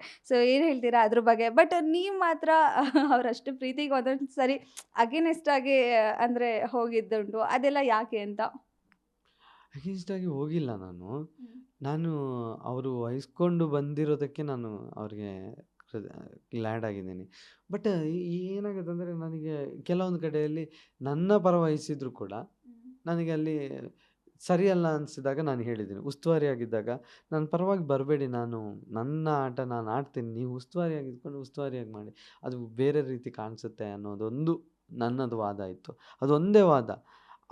ಆ ವಾದ ಏನಾಗಿದೆ ಅಂದರೆ ಅವರಿಗೆ ನೀನೆಲ್ಲೋ ಒಂದು ಬಿಟ್ಕೊಟ್ಟು ನಿಂತನವನ್ನ, ಅಥವಾ ನೀನು ನಾನೇನೋ ಮಾಡ್ತೀನಿ ಅದಕ್ಕೆ ಯಾಕೆ ನೀನು ಇಷ್ಟೊಂದು ಇದು ಮಾಡ್ತೀಯ ಅನ್ನೋ ಥರ. ನನಗೆ ನಿನ್ನೆ ಎಪಿಸೋಡ್ ನೋಡಿದಾಗ ನನಗೆ ಅದೇ ಅನಿಸಿದ್ದು. ಏನೋ ಧನುನ ಎಷ್ಟು ಒಳ್ಳೆ ಹುಡುಗ, ಅವನು ಹೋಗ್ತಿದ್ದಾನೆ, ಇಲ್ಲಿ ಪಾಪಿಗಳೆಲ್ಲ ಇಲ್ಲಿದ್ದಾರೆ ಹಾಗೆ ಹೀಗೆ ಅಂತ ಅಂದಾಗ ಓ ಶಿಟ್, ನೀವು ಹೇಳ್ದಂಗೆ ಅದೊಂದು ಅನಿಸ್ತು. ಯಾವಾಗ ಅಂದರೆ ಆ ಟೈಮಲ್ಲಿ ರಜತ್ಗೆ ನಾನು ನಾಮಿನೇಟ್ ಮಾಡಿದ್ನಲ್ಲ ಅಂತ ಆ ಫೀಲ್ ಆಗಿದೆ. ಬಟ್ ಮತ್ತೆ ನನಗೆ ಮತ್ತೆ ಅದು ನೋಡಿ, ಈಗ ಇವನ್ನೆಲ್ಲ ಮಾಡೋದೆಲ್ಲ ಮಾಡ್ತಾನೆ, ಆಮೇಲೆ ಕನ್ಫ್ಯೂಷನ್ ಅಂತ ಒದ್ದಾಡ್ತಾನೆ ಅಂತ. ಇಲ್ಲ ಕೆಲವೊಮ್ಮೆ ಏನು ಗೊತ್ತಾ, ಅದು ಆಗುತ್ತೆ. ನಾನು ಏನಂದರೆ ಈಗ ನಾನು ಸುಮ್ಮನೆ ಇರ್ಬೋದು, ನಾನು ಮಾಡಲೇಬೇಕು ಅನ್ನೋ ಥರ ಇಲ್ಲ. ನಾನು ಏನು ತಪ್ಪು ಮಾಡಿದ್ದೀನಿ, ಉಸ್ತುವಾರಿಯಾಗಿ ನೀವು ಏನು ಮಾಡಬೇಕು ಅದು ಮಾಡಿ, ಇದನ್ನು ಮಾಡಬೇಡಿ. ಅಲ್ಲಿಗೆ ಅವ್ರು ಒಪ್ಕೊಂಡ್ರೆ ಅದು ಸರಿ ಹೋಗ್ತಿತ್ತು. ಅವರು ಇಲ್ಲ, ನಾನು ಇರೋದು ಹೀಗೆ, ನೀನು ನ್ಯಾಯಪರವಾಗಿ ಬಂದೆ ಹಾಗೆ ಹೀಗೆ ಅಂತ. ಲಾಸ್ಟಿಗೆ ಏನಾಯಿತು, ಉಸ್ತುವಾರಿ ಕರೆಕ್ಟಾಗಿ ಮಾಡಿಲ್ಲ ಅನ್ನೋ ಥರನೇ ಬಂತು. ಅವರು ಇವರ ಪರವಾಗಿ ಸೆಲೆಕ್ಟೆಡ್ ಜನರ ಪರವಾಗಿ ನಿಂತಿದ್ದೀರಿ ಅಂತ. ಈ ವಿಚಾರವನ್ನೇ ನಾನು ಫಸ್ಟ್ ಹೇಳಿದ್ದು ಅವರಿಗೆ, ಬೇಡ ಆ ಥರ ಹೋಗಬೇಡಿ, ಬರಬೇಡಿ, ಉಸ್ತುವಾರಿ ಅಂದಾಗ ಉಸ್ತುವಾರಿಯಾಗಿ ಮಾಡಿ ಅಂತ. ಕಡೆಗೆ ಅವರು ಒಪ್ಪಲ್ಲ ಅಂದರೆ ಯಾರಾದರೂ ಒಬ್ಬರು ಒಪ್ಕೊಳ್ಳೇಬೇಕಂದಾಗ ಈ ಕಡೆ ಬಂದು ಆಯ್ತು, ಆಟ ಎಲ್ಲ ಮುಗ್ದೋಗಿದೆ, ಇನ್ನೇನು ರಜತ್ ನೀ ಲಾಸ್ಟ್ ಮೂಮೆಂಟಲ್ಲಿ ಹೀಗೆ ಮಾಡಬಾರ್ದಿತ್ತಪ್ಪ, ನೀನು ಅಷ್ಟು ಸಪೋರ್ಟ್ ಮಾಡ್ತಿರೋದು ನೋಡಿದಾಗ ನನಗೆ ಇದೊಂದೇ ಹೇಳಕ್ಕೆ ಸಾಧ್ಯ. ನಾನಲ್ಲಿ ನಿನ್ನ ಹತ್ರ ಇದ್ದಾಗ ಹೇಳ್ತಿದ್ನು ಅವನು ಹೀಗೆ ಹೀಗೆ ಅಂತ, ಅಷ್ಟು ಸಪೋರ್ಟ್ ಮಾಡೋದು ನೋಡಿ. ಬಟ್ ಇಲ್ಲಿ ಬಂದ ಮೇಲೆ ನಾನು ಇದೇ ಹೇಳ್ಬೇಕಷ್ಟೆ. ಆ್ಯಕ್ಚುಲಿ ಅದೇ ಮನೆಯವರೆಲ್ಲ ನಿಮಗೆ ವೀಕು, ತುಂಬ ಕನ್ಫ್ಯೂಸ್ ಆಗ್ತೀರಾ ಅಂತೆಲ್ಲ ನಿಮಗೆ ಅಷ್ಟೊಂದು ಹೇಳಿ ಹೇಳಿ ಹೇಳಿ ಸೊ ನೀವೆಲ್ಲ ಒಂದು ಸ್ವಲ್ಪ ಕಡಿಮೆ ಆದ್ರಿ ಅಂತ ನಿಮಗೆ ಅನಿಸಿದ್ಯಾ? ಅದು ಏನಾಗುತ್ತೆ ಅಂದರೆ, ಎಲ್ಲರೂ ಕೂಡ ಒಬ್ಬರನ್ನ ವೀಕು ಅಥವಾ ಇವನು ಹೋಗ್ತಾನೆ ಈ ವಾರ ಎಲಿಮಿನೇಟ್ ಆಗಿ ಹೋಗ್ತಾನೆ, ಇವನನ್ನೇ ಟಾರ್ಗೆಟ್ ಮಾಡ್ತಾನೆ ಅಂತ ಅಂದಾಗ ಆಬ್ವಿಯಸ್ಲಿ ಎಂಥ ಸ್ಟ್ರಾಂಗ್ ಆದರೂ ಎಲ್ಲರೂ ಪ್ರಕಾರ ನಾನೇ ಕಳಪೆ ಅಥವಾ ನಾನೇ ಈ ವಾರ ಹೋಗ್ತೀನಿ ಅಂದಾಗ ಮನಸ್ಸು ಒಂಥರ ಈ ಇಷ್ಟು ಜನ ಹೇಳೋದು ಹೌದು ಅನ್ನೋ ಥರ ಆಗುತ್ತೆ. ಇನ್ನೊಂದೇನು ಅಂದರೆ ನಿಮಗೆಲ್ಲ ಮಗು ಅಂತ ಹೇಳ್ತಿದ್ದಾಗ ನಿಮಗೇನಾದ್ರು ಖುಷಿ ಆಗ್ತೈತಾ ಬೇಜಾರಾಗ್ತೈತಾ? ಅಂದರೆ ಚಿಕ್ಕ ಹುಡುಗ ಅಂತ ನಮಗೇನಾದ್ರು ಹೇಳಿದ್ರೆ ಮಗು ಥರ ಚಿಕ್ಕ ಹುಡುಗನ ಥರ ಅಂದರೆ ಖುಷಿ ಆಗ್ತೈತೆ. ಸೊ ನಿಮಗೆ ಅವ್ರು ಇದ್ರಲ್ಲಿ ಹೇಳ್ತಾ ಇದ್ರು, ನೀವು ಅದನ್ನು ಹೆಂಗೆ ರಿಸೀವ್ ಮಾಡ್ಕೊಂಡಿದ್ರಿ? ಅದು ಮಗು ಅನ್ನೋ ವರ್ಡ್ ಎಕ್ಸ್ಪೆಷಲಿ ನೀವು ಹೇಳಿದ್ರಿ ಕೂಡ, ನನಗೆ ಒಂದು ಮಗು ಆಗಿದೆ, ನನಗೆ ಮಗು ಅಂತ ಹೇಳ್ತಾರಲ್ಲ ಅಂತ. ಇಲ್ಲ ಚಿಕ್ಕ ಮಗು ಅಂತ ಅಂದದ್ದು ಅಂತ ಹೇಳೋದೇನಿದೆ, ಚಿಕ್ಕ ಮಗು ಯಾರು ರಜತ್ ಅವರು ಕೂಡ ಹೇಳಿದ್ರು, ಮಂಜು ಅವರು ಕೂಡ ಹೇಳಿದ್ರು, ತ್ರಿವಿಕ್ರಮ್ ಎಲ್ಲರೂ ಕೂಡ ಹೇಳಿದ್ರು ಚಿಕ್ಕ ಮಗು. ಈ ಕಮೆಂಟ್ ಏನೋ ಮಾಡ್ತಾರೆ, ಅದಕ್ಕೆ ನಾನು ಒಂದ್ಸಲ ಹೇಳಿದೆ ಅದೇ ಇದರಲ್ಲಿ ಸುಮ್ಮನೆ ನನಗೆ ಅದು ಯಾವ ಥರ ಅದು ಕೂಡ ಒಂಥರ ಚೈಲ್ಡಿಶ್ ಥರನೇ ಇದೆ. ನಾನು ಹೇಳೋದು ನೀವು ಕಾಮಿಡಿ ಆಗ್ಬೋದು, ನಂಗೆ ಏನು ಗೊತ್ತಾ, ಅದೇ ಚೈಲ್ಡಿಶ್ ಆಗೋದು ಯಾವುದು ಅಂದರೆ, ನಾನು ದೋಸ್ತನ ಹತ್ರ ಹೇಳೋದು ಇದನ್ನು ಹಾಕ್ಲ ಅಂತ, ಇಲ್ಲ ಪ್ಯಾಂಟ್ ಹಾಕೋ ಅಂತ. ಅದಕ್ಕೆ ನಾನು ನಾನು ಚಿಕ್ಕ ಮಗು, ನಾನು ಚಡ್ಡಿನೇ ಹಾಕ್ತೀನಿ ಅಂತ ಆ ಚಡ್ಡಿ ಹಾಕ್ಕೊಂಡು ಓಡಾಡೋದು. ಬರೋ ಅದೇನು ಬೇಕು ಹೇಳಿರೋ ಚಿಕ್ಕ ಮಗು ಅಂತ ಹೇಳ್ತೀರಾ ಅಂತ. ನನಗೇನಂದ್ರೆ ನಾನು ಸೋಷಿಯಲ್ ಮೀಡ್ಯಾದಲ್ಲೂ ಅಷ್ಟೇ, ನೀವು ಗಮನಿಸಿರ್ಬೋದು, ನನ್ನನ್ನು ನಾನು ತಮಾಷೆ ಮಾಡಿಕೊಂಡು ಕಾಮಿಡಿ ಮಾಡ್ಕೊಂಡು ಬಂದವನು. ನನಗೆ ಯಾರು ಏನೇ ಅಂದರೂ ಕೂಡ ನಾನು ಏನೋ ಅಷ್ಟೊಂದು ಇದು ಮಾಡಲ್ಲ. ತೀರಾ ಜಾಸ್ತಿ ನನ್ನನ್ನು ಟ್ರಿಗರ್ ಮಾಡಿದರೆ ಹರ್ಟ್ ಆಗ್ತೇನೆ. ಹಾಗಾಗಿ ನನಗೆ ಅದು ಏನು ಅನಿಸ್ಲಿಲ್ಲ. ಮತ್ತು ಅದು ಆ ಟೈಮಿಗೆ ಅವ್ರು ಮಾತಾಡ್ತಾರೆ ಅನ್ನೋದು ಗೊತ್ತಿತ್ತು. ಕಡೆಗೆ ನಾನು ತಮಾಷೆಯಾಗಿ ತೊಗೊಂಡೆ, ನನಗೂ ಮಗು ಇದೆ, ನೀವೇನು ಚಿಕ್ಕ ಮಗು ಅಂತ ಹೇಳಿ. ಹಾಂ, ಆ್ಯಕ್ಚುಲಿ ಇನ್ನೊಂದೇನೆಂದರೆ, ಜಗಳ ಎಲ್ಲ ಮಾಡೋದು ಮಾಡ್ತೀರಾ, ಅದಾದಮೇಲೆ ತುಂಬ ವಿಚಾರದಲ್ಲಿ ಯಾಕೆ ಅಷ್ಟೊಂದು ಬೇಜಾರಾಗ್ತಾಯಿದ್ರಿ, ಯಾಕೆ ಅಷ್ಟೊಂದು ಮೇನ್ಲಿ ಅಳ್ತಿದ್ರಿ, ಯಾಕೆ ಅಷ್ಟೊಂದು? ಜನಕ್ಕಂತೂ ನೀವು ಅಳೋದು ನೋಡಿದಾಗ ತುಂಬ ಬೇಜಾರಾಗ್ತಿತ್ತು, ಯಾಕೆ ಹುಡುಗ ಹಾಗೆ ಅಳುತ್ತೆ ಅಂತ ಹೇಳಿ. ಸೊ ಯಾಕೆ ಅಷ್ಟೊಂದು ಅಳ್ತಾ ಇದ್ದಿದ್ದು ಬಿಗ್ ಬಾಸ್ ಮನೆಯಲ್ಲಿ? ಅದು ಬಿಗ್ ಬಾಸ್ ಮನೆಯಲ್ಲಿ ಅಷ್ಟು ಜನ ಮತ್ತು ಒಂದು ಇರುತ್ತಲ್ಲ, ಇಷ್ಟು ವಾರ ಸರ್ವೈವ್ ಆಗಬೇಕು ಹಾಗೆ ಹೀಗೆ ಅಂತ, ಎಲ್ಲರೂ ಒಂದು ಮನಸ್ಥಿತಿ, ನಮ್ಮದೊಂದು ಮನಸ್ಥಿತಿ, ಬೇರೆ ಯಾರೂ ಇಲ್ಲ ರೀ ಅಲ್ಲಿ, ನಾವು ಒಬ್ಬರೇ ಇರಬೇಕು. ಅದೊಂದು ಮನಸ್ಸಿಗೆ ಅನಿಸುತ್ತೆ. ನಂದು ಮೊದಲೇ ಏನಂದರೆ, ನಾನು ಬೆಳೆದ ವಾತಾವರಣ ಅಥವಾ ಇದನ್ನು ರಿಸೀವ್ ಮಾಡ್ಕೊಳ್ಳೋ ರೀತಿ, ಆ ಕ್ಷಣಕ್ಕೆ ನಾನು ಬೇಕು ಅಂತ ಮಾಡಿದಲ್ಲ, ನಂಗೆ ಅನಿಸ್ತು ಆ ಪರಿಸ್ಥಿತಿಯಲ್ಲಿ ತಾನೇ ನನಗೆ ಎಮೋಷ್ನಲ್ ಆಗಿಬಿಟ್ಟೆ. ಅದು ಯಾವುದು ನಾನು ಆ ವಿಚಾರಕವಾಗಿ ಎಲ್ಲರೂ ತುಂಬ ಜನ ಕೇಳಿದ್ದೀನಿ, ಯಾಕೆ ಅಳ್ತಿದ್ದೆ, ಮತ್ತು ಯಾಕೆ ನೀನು ಅಲ್ಲಿ ಓದ್ದು, ನಿಂಗೇನು ಅಷ್ಟಿದಿಲ್ವಾ ಅಂತ. ನಾನು ಹೇಳೋದು ಅದನ್ನು ನಾನು ತಿದ್ಕೊಂಡಿದ್ದೀನಿ. ನೆಕ್ಸ್ಟ್ ವೀಕ್ ಬಂದಾಗೆಲ್ಲ ನಾನು ಪ್ರೂವ್ ಮಾಡ್ಕೊಂಡು ಹೋಗಿದ್ದೀನಿ. ಯಾರೋ ಒಬ್ಬ ನನ್ನ ಥರನೇ ಇರೋ ಒಬ್ಬ ಇದೇ ಪ್ರೋಗ್ರಾಮ್ ನೋಡಿದಾಗ ನನ್ನಲ್ಲಿ ಅವನನ್ನು ನೋಡ್ಬೋದು. ಅವನಿಗೆ ನನ್ನ ಒಂದು ಜರ್ನಿ ಏನಿದೆ ಅದು ಅವನಿಗೆ ಮೋಟಿವ್ ಆಗ್ಬೋದು. ನಾನು ಇಲ್ಲಿ ಬಿಗ್ ಬಾಸಲ್ಲಿ ಏನು ಒಂದು 70% ಕಲ್ತಿದ್ದೀನಿ, ಅವ ಅದನ್ನು ನೋಡಿಕೊಂಡು 30% ಕಲಿತರೂ ಒಂದು ಪಾಸಿಟಿವಲ್ಲಿ ಆಗುತ್ತಲ್ಲ ಅನ್ನೋದು ನಾನು ಕಲ್ಪನೆ. ಈವನ್ ನಾನು ಅದನ್ನು ನೋಡಿದಾಗ ನನಗೆ ಅನಿಸುತ್ತೆ, ಯಾಕೆ ಈ ಥರ ಮಾಡಿದೆ ಅಂತ. ಇಲ್ಲ, ನೋಡೋಕ್ಕಾಗಲಿಲ್ಲ, ಇನ್ನು ಟೈಮ್ ಆಗಲಿಲ್ಲ. ಬಟ್ ನಿದ್ದೆನೇ ಬರ್ತಿಲ್ಲ, ನನ್ನ ನಿದ್ದೆ ಯಾಕೋ ಗೊತ್ತಿಲ್ಲ. ಬಿಗ್ ಬಾಸ್ ಮನೇನ ಮಿಸ್ ಮಾಡ್ಕೋತೀವಿ ಗೊತ್ತಿಲ್ಲ, ಯಾವುದು ನಿದ್ದೆ ಸರಿಯಾಗಿ ಸೆಟ್ಟೇ ಆಗ್ತಿಲ್ಲ. ಆ್ಯಕ್ಚುಲಿ ನೆನ್ನೆ ಎಪಿಸೋಡಲ್ಲೂ ನೀವು ನೋಡಿರ್ಬೋದು ಅನಿಸುತ್ತೆ, ಹನುಮಂತ ಅವರು ಕೂಡ, ದೋಸ್ತ ನೀನು ಇಲ್ಲದೆ ಹೆಂಗೋ ನಿದ್ದೆ ಬರುತ್ತೆ ಅಂತ ಹೇಳ್ತಾ ಇದ್ರು. ಬರಬೇಕಾದ್ರೂ ಹೇಳಿದೆ, ಮಿಡ್ ವೀಕ್ ಎಲಿಮಿನೇಟ್ ಆಗುವ ಹಿಂದಿನ ದಿನ ರಾತ್ರಿ ಮಲ್ಕೋಬೇಕಾದ್ರೆ, ದೋಸ್ತ ನಾವು ಹೋದ್ರೆ ಏನು ಮಾಡ್ತೀವಿ ದೋಸ್ತ, ಹೀಗೆ ಸುಮ್ಕಿರೋ ಮಲ್ಗೆ ಏನಾಗಲ್ಲ ಅಂತ ಹೀಗೆ, ದೋಸ್ತ ನಾನೇನಾದರೂ ಹೋದ್ರ ನಾಳೆ ನನ್ನ ಹೆಂಡತಿ ಜೊತೆ ಮಲಗ್ತೀನಿ, ನೀನು ಯಾರ ಜೊತೆ ಮಲಗ್ತೀಯೋ ದೋಸ್ತ ಅದು ಇಬ್ಬರು ಮಾತಾಡ್ಕೊಂಡು ಮಲಗಿದ್ದು ನೋಡಿದರೆ ಅದೇ ನಿಜ ಆಗೋಯ್ತು. ನಾನು ಈ ಕಡೆ ಬಂದೆ, ಅವರೊಬ್ಬರೇ ಮಲ್ಕೊಳ್ಳೋ ಥರ ಆಯಿತು. ನನಗೆ ಇವತ್ತಿನ ಈ ಸೋಮವಾರದ ಎಪಿಸೋಡ್ ನೋಡಬೇಕು, ನನ್ನ ದೋಸ್ತ ಹೇಗೆ ಕಾಣ್ತಾನೆ, ಹೇಗಿದ್ದಾನೆ. ಮತ್ತು ಒಂದು ನಾನು ಹೇಳಿದ್ದೆ, ಕ್ಯಾಪ್ಟನ್ಸಿ ಆಗಿದ್ದಾಗ ನಿಮ್ಮ ಒಂದು ಜೋಶು ಎಂಜಾಯ್ಮೆಂಟ್ ಇಲ್ಲ, ಅದು ಮತ್ತೆ ಬರಲಿ ಅಂತ. ಈ ವೀಕಲ್ಲಿ ಫನ್ ಎಂಜಾಯ್ ಮಾಡೋ ಒಂದು ಹನುಮಂತನ ತುಂಟತನ ನೋಡಬೇಕು ಅಂತ ಬಯಸ್ತೇನೆ. ಆ ಬೇಜಾರು ಇರ್ಲಿಕ್ಕಿಲ್ಲ ಅಂದ್ಕೊಂಡಿದ್ದೀನಿ. ನಾವು ತುಂಬ ಸ್ಟ್ರಾಂಗ್ ಪರ್ಸನ್. ಅತ್ತಿಲ್ಲ, ಎಲ್ರು ಕೂಡ ಹತ್ರ ನೀವು ಬರ್ಬೇಕಾದ್ರೆ. ಸೊ ಹನುಮಂತ ಅವರು ಅವ್ರಿಗೆ ಬೇಜಾರಾಗ್ತದೆ, ತಡ್ಕೋತಾರೆ, ಅಳೋದು. ಹೌದೌದು. ನೀವು ಬಿಗ್ ಬಾಸ್ ಮನೆಗೆ ಹೋಗ್ಬೇಕಾದ್ರೆ ನಿಮ್ಮ ಪಾಪು ತುಂಬ ಚಿಕ್ಕವಳು. ಸೊ ಯೂಶ್ವಲಿ ಅಪ್ಪಂದ್ರಿಗೆ ಸೊ ಮಕ್ಕಳು ಏನು ಹುಟ್ಟಿದಾಗ ಆ ಟೈಮಲ್ಲಿ ಅವ್ರ ಜೊತೆ ಇರಬೇಕು, ಎತ್ಕೋಬೇಕು, ಆಟ ಆಡಿಸ್ಬೇಕು ಅಂತ ತುಂಬ ಇರುತ್ತೆ. ಸೊ ನೀವು ಆ ಟೈಮಲ್ಲಿ ಇಷ್ಟು ತಿಂಗಳಾನ್ಗಟ್ಲೆ 2 ತಿಂಗಳು 3 ತಿಂಗಳು ಬಿಗ್ ಬಾಸ್ಗೆ ಹೋಗೋ ಅಂಥ ಡಿಸಿಷನ್ ಹೇಗೆ ತೊಗೊಂಡ್ರಿ? ಅದು ನಾನು ಕ್ರೆಡಿಟ್ ಎಲ್ಲ ನಾನು ಹೆಂಡ್ತಿಗೆ ಕೊಡ್ತೀನಿ ಫಸ್ಟ್. ಅವಳು ನಾನು ಹೋಗೋದು ಬೇಡ ಅನ್ನೋ ಥರದಿದ್ದೆ ಈ ಟೈಮಲ್ಲಿ. ಇವಳು ಒಂದೇ ಮಾತು ಹೇಳ್ತಾಳೆ, ಇವಳು ಹುಟ್ಟಿದ್ದಕ್ಕೆ ಇವಳಿಂದ ನಿಮಗೆ ಬಿಗ್ ಬಾಸ್ ಆಫರ್ ಬಂದಿರ್ಬೋದು, ಹೋಗಿ ಅಲ್ಲ ಅದನ್ನು ಯುಟಿಲೈಸ್ ಮಾಡ್ಕೊಳ್ಳಿ, ಮಗುನ ನಾನು ನೋಡ್ಕೊತೀನಿ, ಚಿಂತೆ ಮಾಡಬೇಡಿ ಅಂತ. ಬಹುಶಃ ಆ ರೀತಿ ಹೇಳಿಲ್ಲ ಅಂದಿದ್ದರೆ ಬಹುಶಃ ಇವತ್ತು ನಾನು ಇಲ್ಲಿ ಕೂತ್ಕೋತಿರ್ಲಿಲ್ಲ, ನೀವು ಈ ಥರ ಇಂಟರ್ವ್ಯೂ ಮಾಡ್ತಿರ್ಲಿಲ್ಲ. ಎಲ್ಲೋ ಮನೇಲಿ ಕೂತು ಬಿಗ್ ಬಾಸ್ ಶೋನ ನಾನು ನೋಡಿ ಅಯ್ಯೋ ನಾನು ಇರ್ತಿದ್ನಲ್ಲ ಅಂತ ಅನಿಸ್ತಿದ್ದೆ ನಾನು. ಅದೇ ಪಾಪುಗೂ ಕೂಡ ಬಿಗ್ ಬಾಸ್ ಮನೆ ಕರ್ಕೊಬರ್ತಾರೆ. ಆ ಮೂಮೆಂಟ್ ಹೆಂಗಿದೆ? ಅಷ್ಟು ತಿಂಗಳಾದ್ಮೇಲೆ ಪಾಪುನ ಮತ್ತೆ ಕೈಯಲ್ಲಿ ಎತ್ಕೋತೀರಾ. ಸೊ ಆ ಮೂಮೆಂಟ್ ಎಲ್ಲ ಹೇಗಿತ್ತು? ಬಿಗ್ ಬಾಸ್ ಫಸ್ಟು ಹೆಂಡ್ತಿನ ಕಳಿಸ್ತಾರೆ, ಫ್ಯಾಮಿಲಿಯನ್ನು ಕಳಿಸ್ತಾರೆ. ಅದಕ್ಕೆ ನಾನು ಥ್ಯಾಂಕ್ಫುಲ್ ಆಗಿದ್ದೀನಿ. ಅಷ್ಟು ಜನ ಅಜ್ಜಿ, ಹೌದೌದು, ಅದೆಲ್ಲ ನಾನು ತುಂಬ ಖುಷಿ ಕೊಟ್ಟ ಮೂಮೆಂಟ್.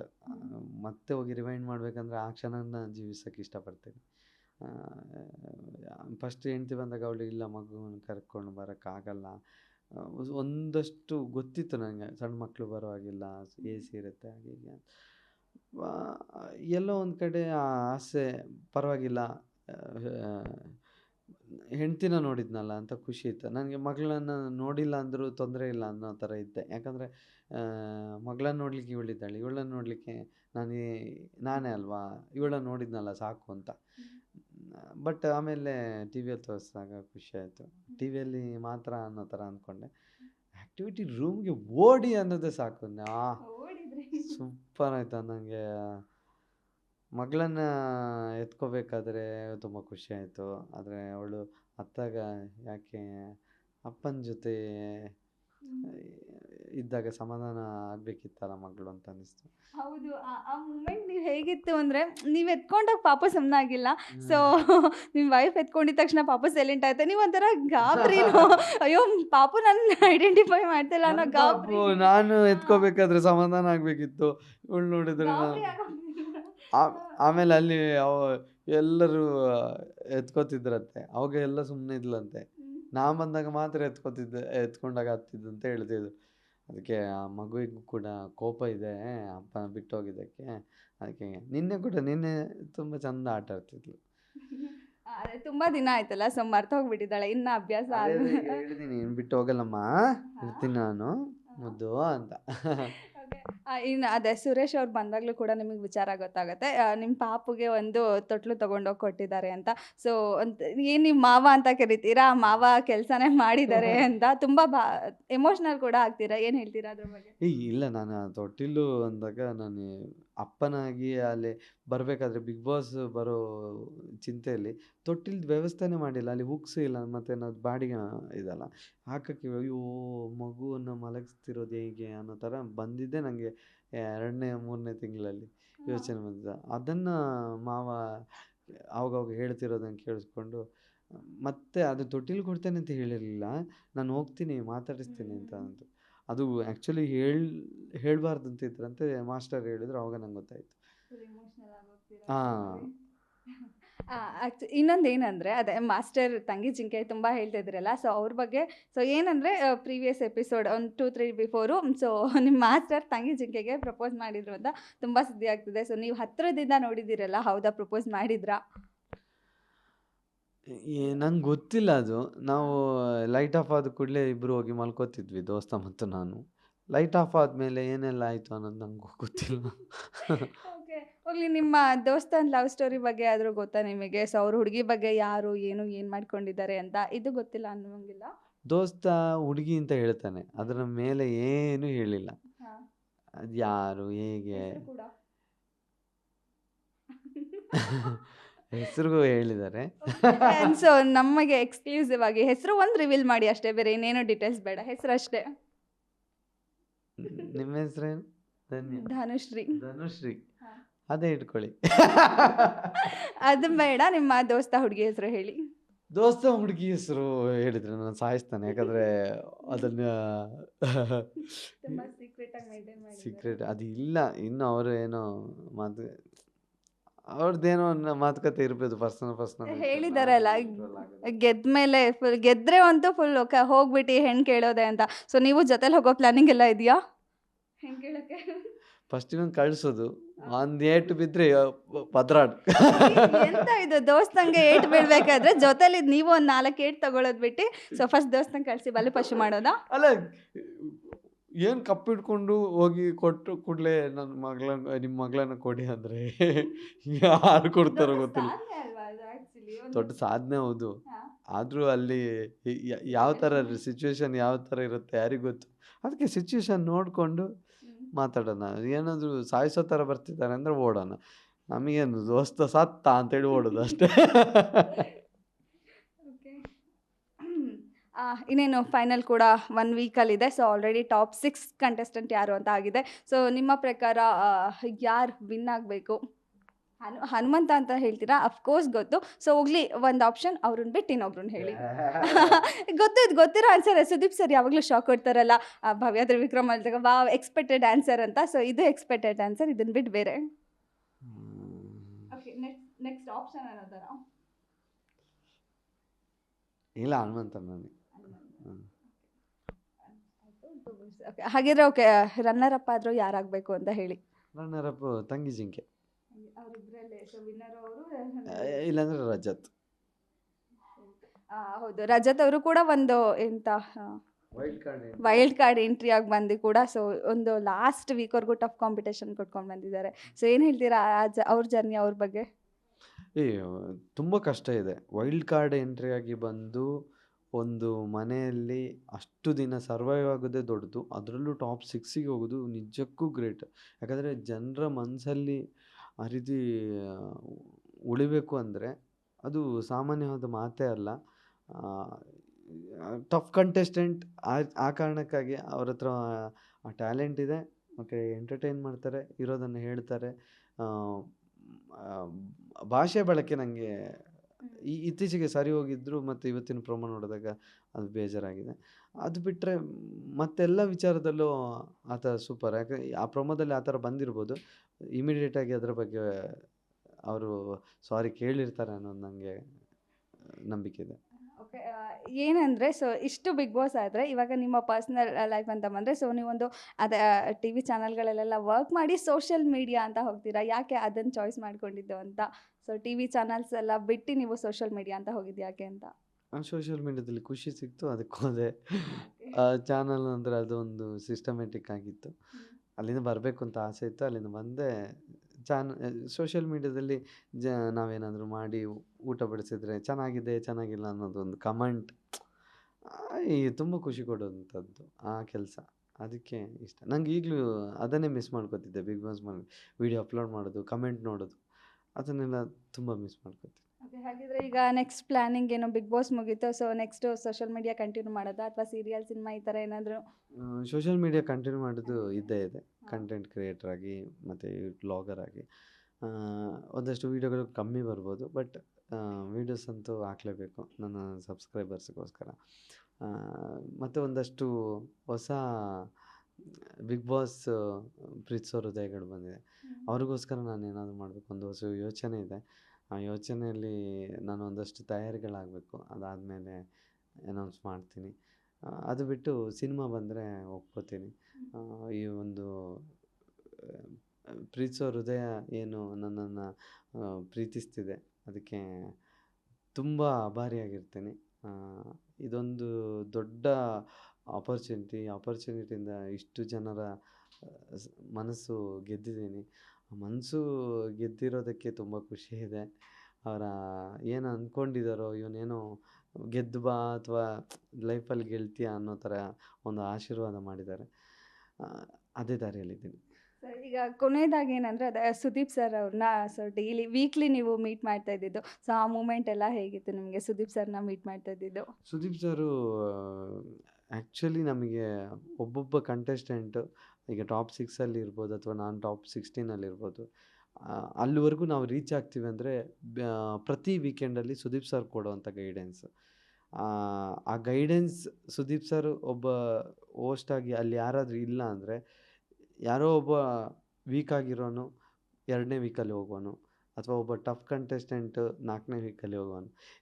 ಒಂದಷ್ಟು ಕಂಟೆಸ್ಟೆಂಟ್ಗಳು ಅಲ್ಲಿವರೆಗೂ ರೀಚ್ ಆಗ್ತಾರೆ ಅಂದರೆ ಅವ್ರು ಕೊಡೋ ಮೋಟಿವೇಶನಿಂದ ಯಾರಿಗೋ ಒಬ್ರಿಗೂ ಸ್ಫೂರ್ತಿ ಆಗುತ್ತೆ, ಅವರು ಮುಂದೆ ಹೋಗ್ತಾರೆ ಅಂತ ನಂಬಿರೋನು ನಾನು. ಆ್ಯಕ್ಚುಲಿ ಅವರು ಇದೇ ಕೊನೆ ಸೀಸನ್ ಅಂತ ಟ್ವೀಟ್ ಕೂಡ ಮಾಡಿದ್ದಾರೆ, ಏನು ಹೇಳ್ತೀರಾ ಅದ್ರ ಬಗ್ಗೆ?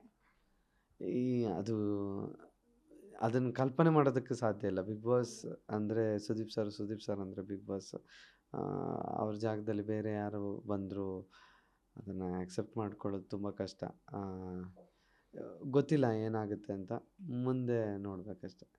ಇವನ್ ನೀವು ಸ್ಟೇಜ್ ಮೇಲೆ ಕೂಡ ಕೇಳ್ತೀರಾ ಅವ್ರಿಗೆ, ಸರ್ ನೆಕ್ಸ್ಟು ನಿಮ್ಮ ಕಡೆಯಿಂದ ಸಲಹೆಗಳೆಲ್ಲ ಸಿಗ್ಬೋದಾ ಅಂತ ಹೇಳಿ, ಏನು ಉತ್ತರ ಕೊಡ್ತಾರೆ ಅದಕ್ಕೆ ಸರ್?